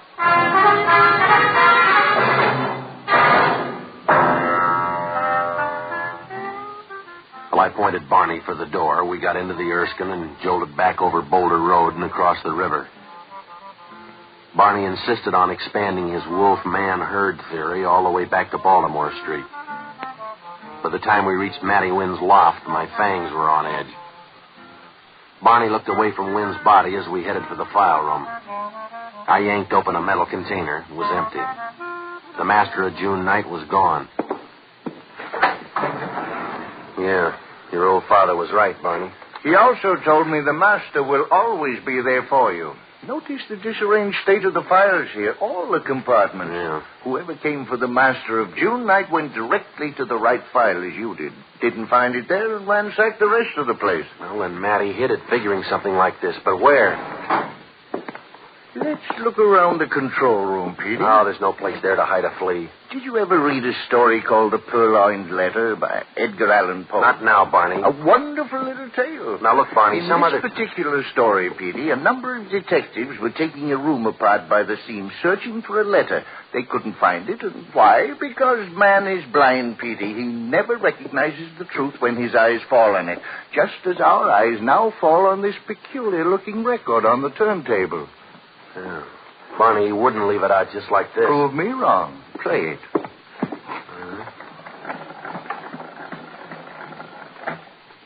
All right. Let's listen to it and see.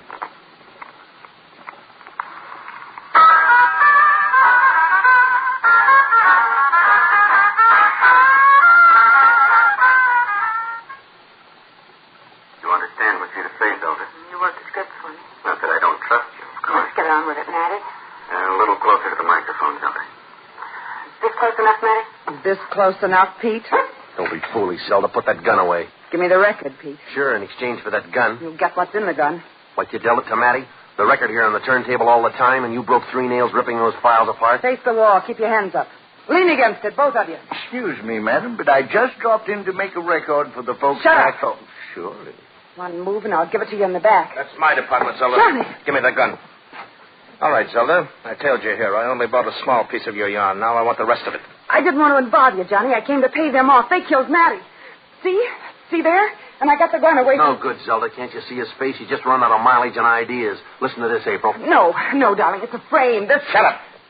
All right, Kelly, I'm listening, and it better be good. All right. Here it is. It's all on the record.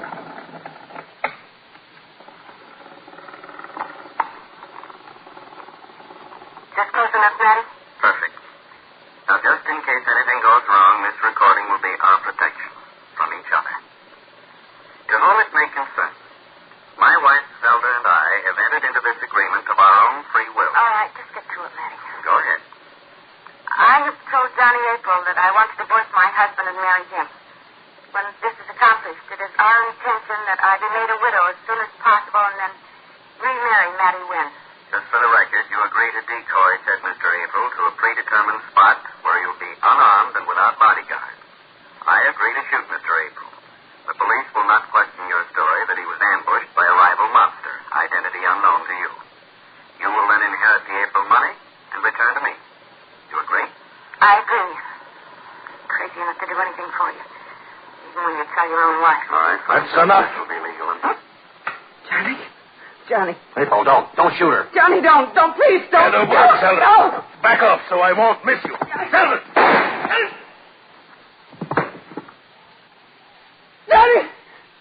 Johnny!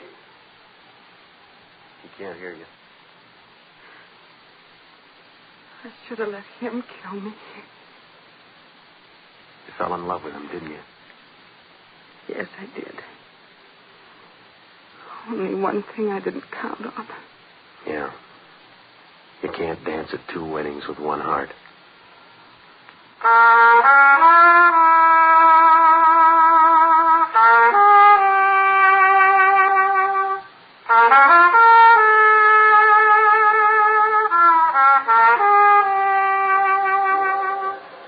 Pete Kelly's Blues, starring Jack Webb, with story by Joe Eisenberg and music by Dick Cathcart. Scoring by Matty Matlock.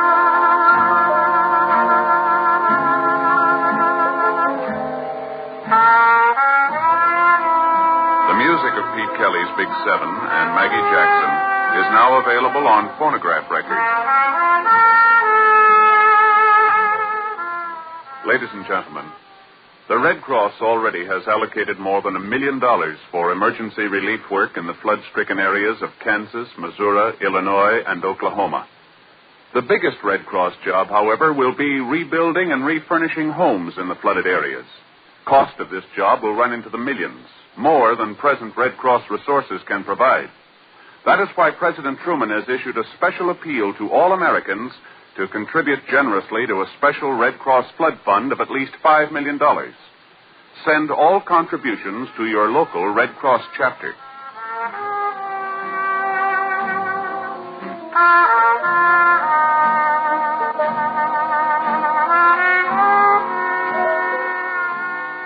The proceeding was transcribed. It's the Silver Jubilee on NBC. Tonight, one of your old friends is returning to NBC. Yes, there's fun for everyone tonight with Uncle Gildy, that happy, bungling hero of the airwaves, the great Gildersleeve. And later tonight, there's the best in recorded music on Meredith Wilson's Music Room. Meredith's special guest this evening is Frank Lesser, the composer of Broadway's musical Guys and Dolls. And make a note to hear Dragnet tomorrow with another authentic story from the files of the Los Angeles Police Department. The great Gildersleeve tonight on NBC.